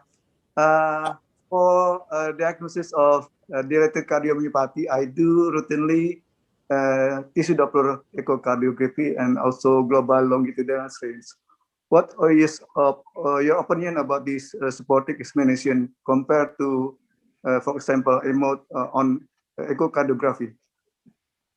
I think that they definitely have some utility. And you know, all of these different measurements will help get a better assessment of what's actually happening in the heart.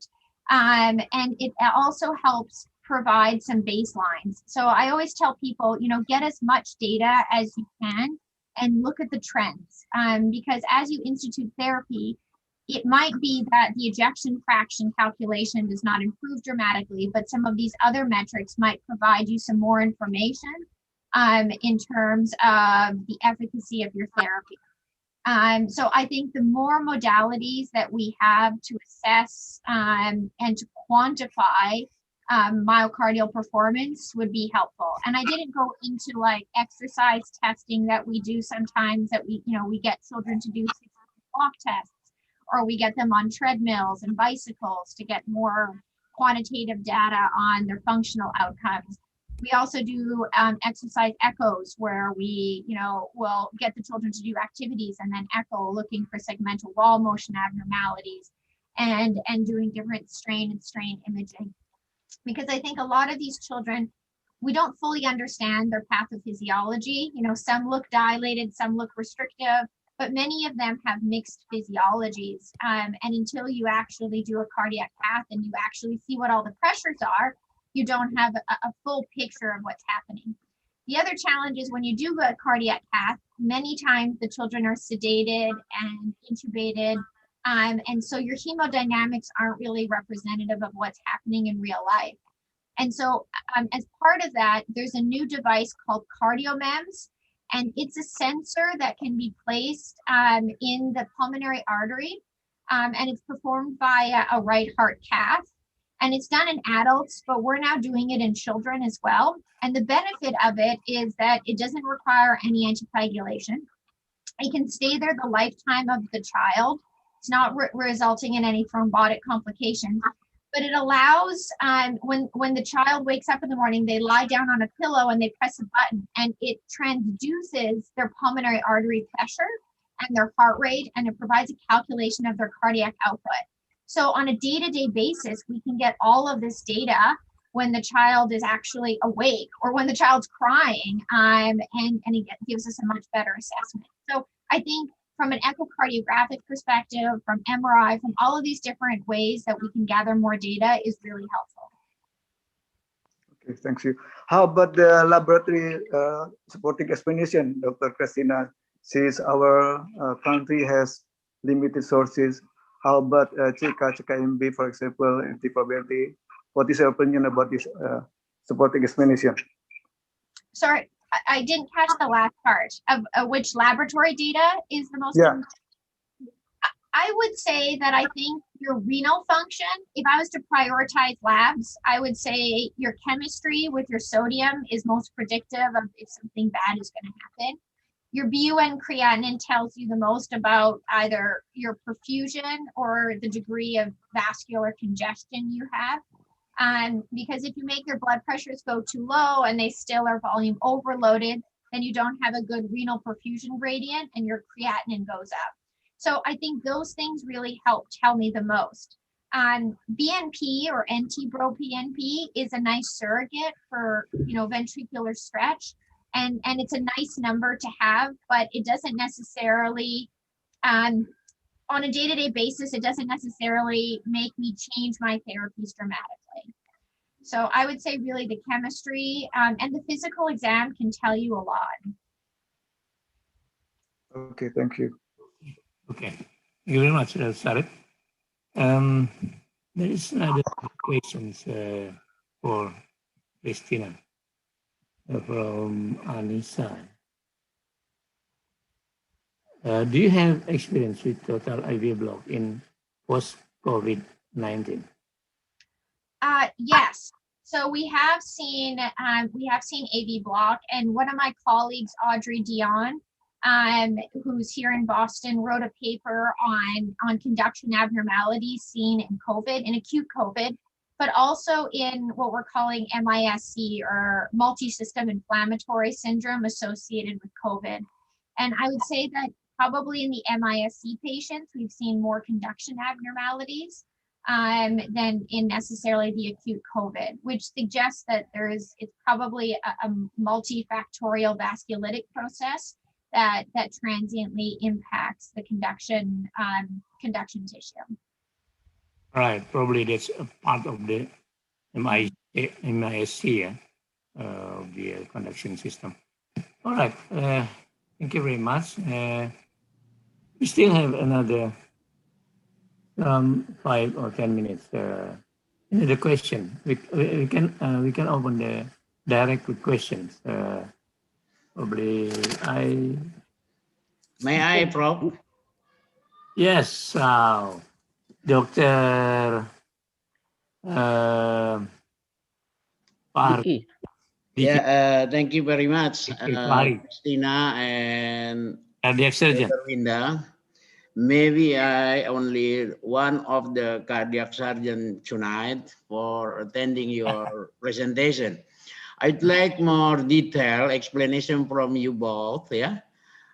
The situation right heart failure or left heart failure after fixing the defect in congenital heart surgery, because we have not many, but maybe a few or some patients due to long CPB or aortic close clamp, so we get the failure, right? The right ventricle severe dysfunction.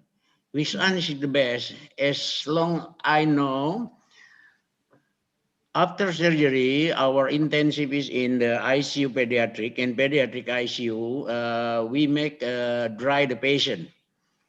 We make the dry the patient with the negative balance, but sometimes the right heart failure, usually in the right ventricle heart failure, still occur.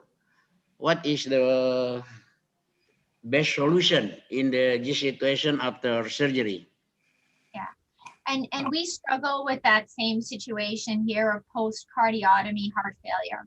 And similarly, we try to do the same thing, is keep the patient dry. First, stop the bleeding. And so we try to make sure that the patient isn't having any bleeding so that we don't have to transfuse anymore and give them any more volume, and we diurese. We also, in many cases, I think we underestimate the pulmonary vascular resistance. And so, like I was saying, that hemolysis and cardiopulmonary bypass causes quite a bit of hemolysis, and that hemolysis results in scavenging of nitric oxide. And I think many of these patients come back deplete of nitric oxide. And so, you know, we've given a lot of nitric oxide to our patients, which I know is prohibitively expensive. And we say that we're doing this because of concerns about elevated pulmonary vascular resistance, which I think in many ways gets worse post bypass because of hemolysis. And so we've been pretty aggressive with giving nitric oxide, and as soon as we can, we actually start to give sildenafil or tadalafil to help lower their PA pressures and provide added RV support.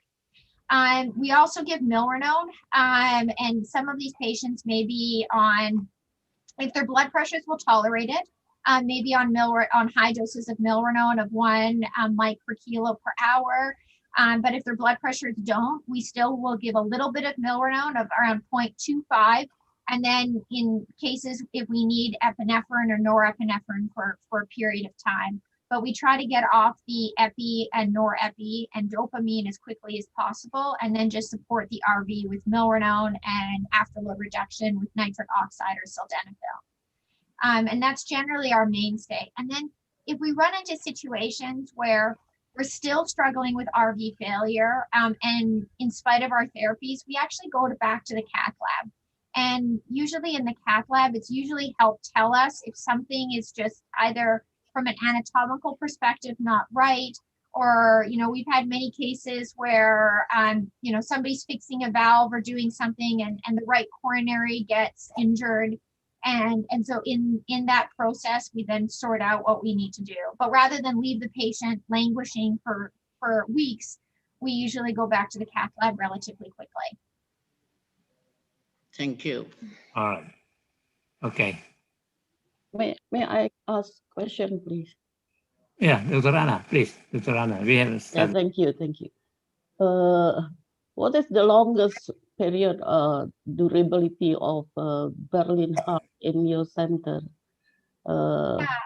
So when I lived in Canada, our wait list times for hearts was very long, just because the country is very big and the population is not very dense. So we didn't have a lot of transplants all the time. So I had kept a child in the hospital on a Berlin heart for close to 4 years. And she just lived in the hospital, and then she had chemotoxicity induced cardiomyopathy. And at the end of 4 years, we said, actually, I think her function has gotten better. So we explanted the device, and now she's a teenager and doing well. Here in Boston, we've kept patients on the Berlin heart for over a year as a bridge to transplantation. Our transplant waitlist times here are quite long. I think in New York and in Texas, many children just wait a few weeks to months, but here they can wait months to years. Right now, Berlin Heart has created a mobile driving unit that could allow children, that's much smaller. And I've tried to work with Berlin Heart to make it much more affordable so that these devices could go out more generally in the world, and that patients could be discharged home. One of the challenges with Berlin Heart has always been the high rate of stroke associated with it, but we've now changed our medications to using bivalirudin, which is a direct thrombin inhibitor, and with that, it's dramatically reduced the rate of stroke. But I've actually started to use apixaban in patients on Berlin Hearts and on other VADs with good effects. So my hope is that we'll be able to get these mobile driving units, start patients on apixaban, and that children with them would be able to go home. Yes, since we don't have a ventricle assist device, I'm interested in the pulmonary artery bending. What is your opinion on staging pulmonary artery bending in cardiomyopathy with good right ventricle function? I think as a procedure in place of VAD, I think it's promising. And that's where we've used it, where, one of our patients had a large stroke, and this was before the VAD, but we were concerned about using a VAD where you'd have to provide a lot of anticoagulation. So we did the PA band, and the child was actually quite good for some months, but then the RV began to fail. And this child had an underlying cardiomyopathy. And so we were concerned that it was not going to be sustainable. But I think as we do this more, we might gain more experience in figuring out which patients can benefit. And I know they've done this in adolescents who have yet to develop profound RV failure. And that just by shifting the septum and reducing the annular dilation of the mitral regurgitation really helps to slow the progression of the LV dilation, because really once you see the mitral regurgitation, it's really hard to stop that process. And all of the medications, you can afterload and diurese forever, but you'll never be able to fix that unless you do it surgically. Yes, because I have read report in the Frontier Pediatric Cardiology recently from Padua Medical Center that they have experience with 5 patients, and 3 patients have an ejection fraction of 17% prior to the procedure, and it's become 60% after the procedure. It's so impressive for me. Yeah. I think the challenge is just figuring out what's the optimal band gradient, but doing that in a progressive way, eventually you'll figure out what's that best gradient. Yes, and they stated that in infancy, the result is much better than in beyond the infancy. Yeah. Yeah, I think there's a lot of potential innovative strategies to support these patients rather than just going to a VAD. And I think one of the challenges in North America is we actually sometimes have too many things available at our disposal. And so we actually do harm by doing too much, when we could be a little bit more thoughtful about what we apply to these patients. And so that's why I would really like to learn more about how people are doing things in other countries, because I think many aspects of their care are actually superior to how we're doing it here, just because you guys have had to figure out solutions that are more innovative than we have, because we have all these things at our disposal. Okay. Thank you. Yeah, Thank you. Thank you, Dr. Anna. Any other question from our colleagues? So we have 2 minutes more. Probably my last question to Christian. Anna, do you still have a question? Or no? No. There is one question from Floor, Professor. Okay. And first question from Solihatul Amalia. She is a nurse caring for children with heart failure.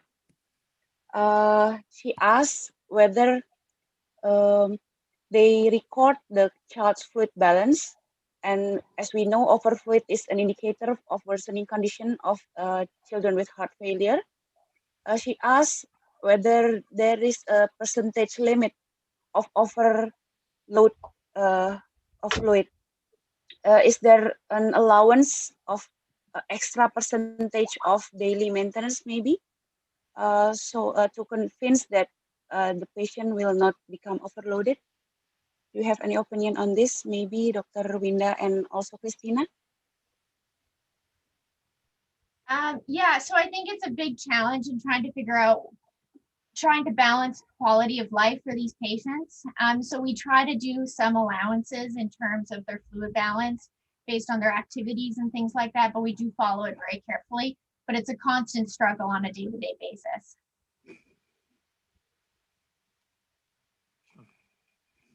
Okay.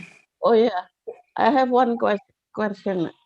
Since carfentanil is not always available in our center, I mean in the remote area especially, how about bisoprolol?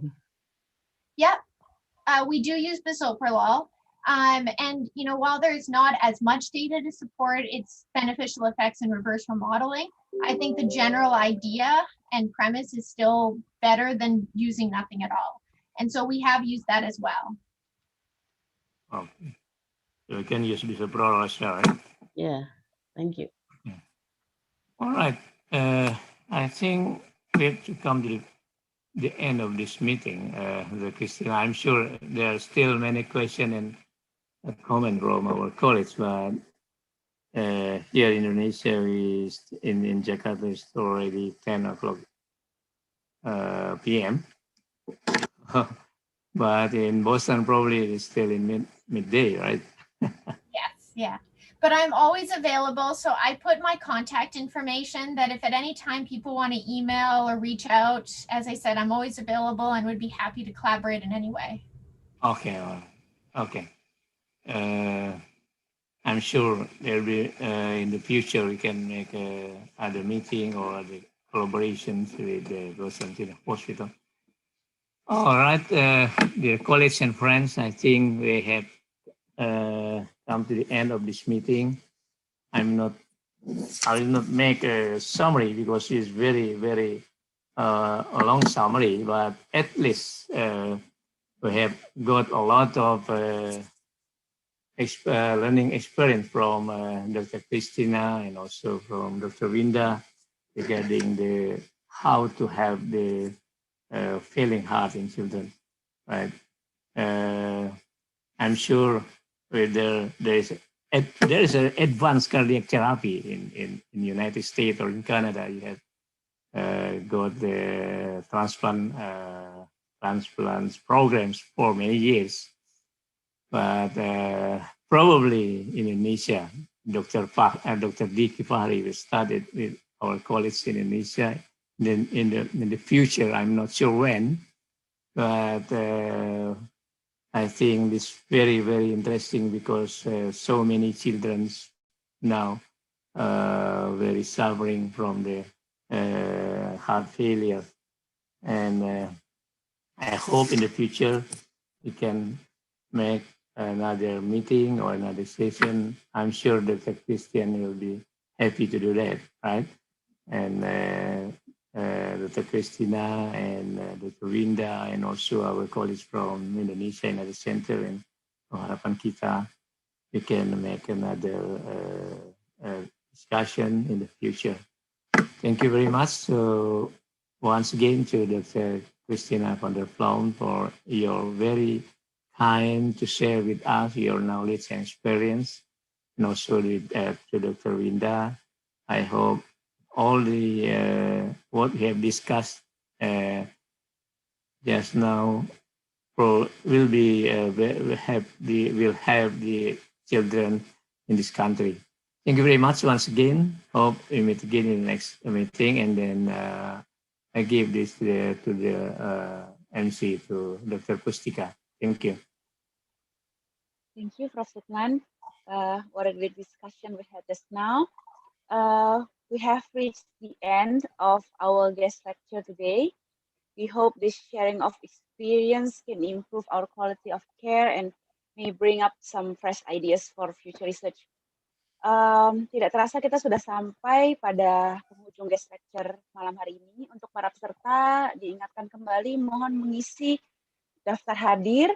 Jangan lupa dan materi dapat di kolom chat ya kalau tidak salah, dalam bentuk PDF nanti akan dikirimkan kepada para peserta. Semoga ilmu-ilmu yang kita dengar pada hari ini bisa mendorong kita untuk meningkatkan pelayanan sehari-hari kita untuk anak-anak kita, pasien-pasien kita, dan menumbuhkan ide-ide penelitian di masa yang akan datang. Terima kasih Prof. Sukman sudah memimpin sesi ilmiah malam hari ini. Terima kasih juga untuk tamu kita yang istimewa, our special guest and speakers, Dr. Christina and also Dr. Winda. Juga untuk seluruh panitia yang telah bertugas dengan sangat luar biasa, terbagi untuk sejawat sekalian yang sudah berpartisipasi pada malam hari ini. Big thanks to you who have joined us today. Selamat malam untuk rekan-rekan di Indonesia. Selamat siang, have a nice day for Christina and also have a nice weekend for us all. Thank you and see you on the next guest lecture. Bye-bye. Bye-bye. Thank you, Christina. Thank you. Sarip. Makasih Prof. Sukman. Makasih, Prof.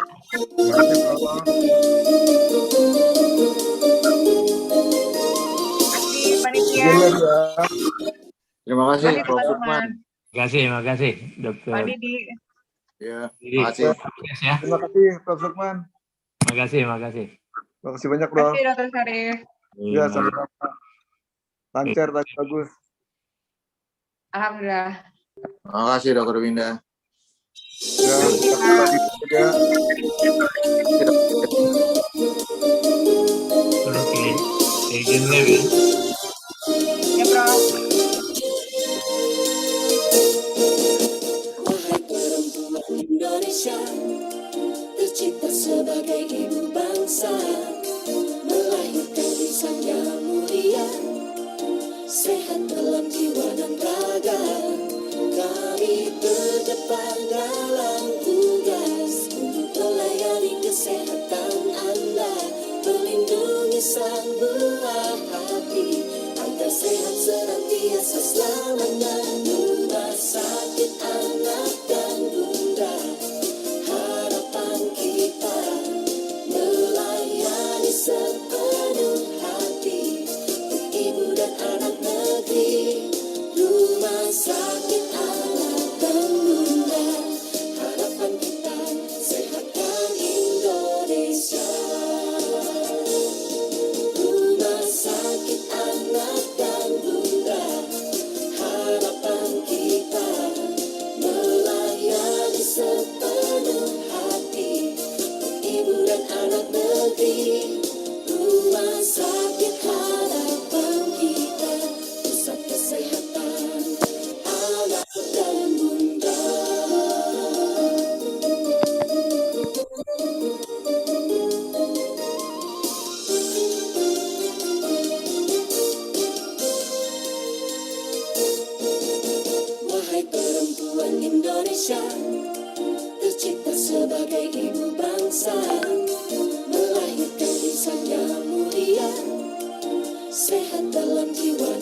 raga. Kami terdepan dalam tugas untuk melayani kesehatan Anda, melindungi sang buah hati agar sehat senantiasa selamanya. Rumah sakit anak dan bunda, harapan kita melayani sepenuh hati untuk ibu dan anak negeri. Rumah sakit anak dan bunda, harapan kita sehatkan Indonesia. Rumah sakit anak dan bunda, harapan kita melayani sepenuh hati untuk ibu dan anak negeri. Rumah sakit harapan kita, pusat kesehatan anak dan bunda.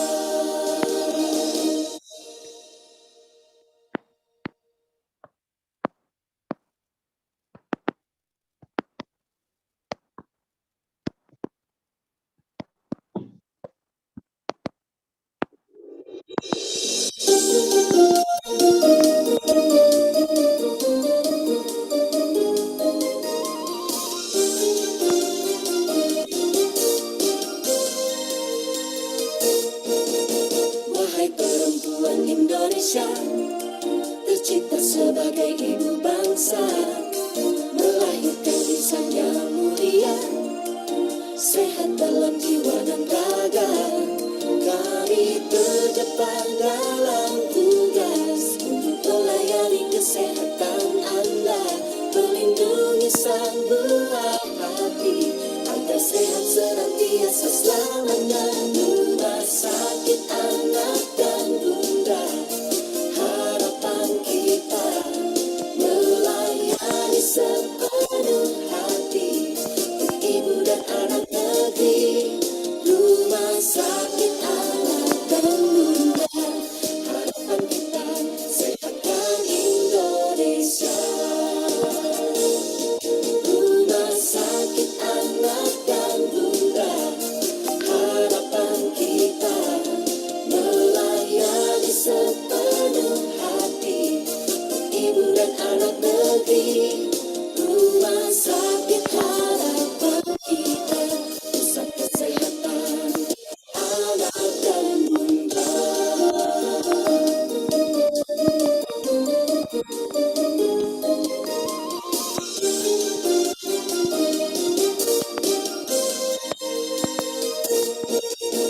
Wahai perempuan Indonesia, tercipta sebagai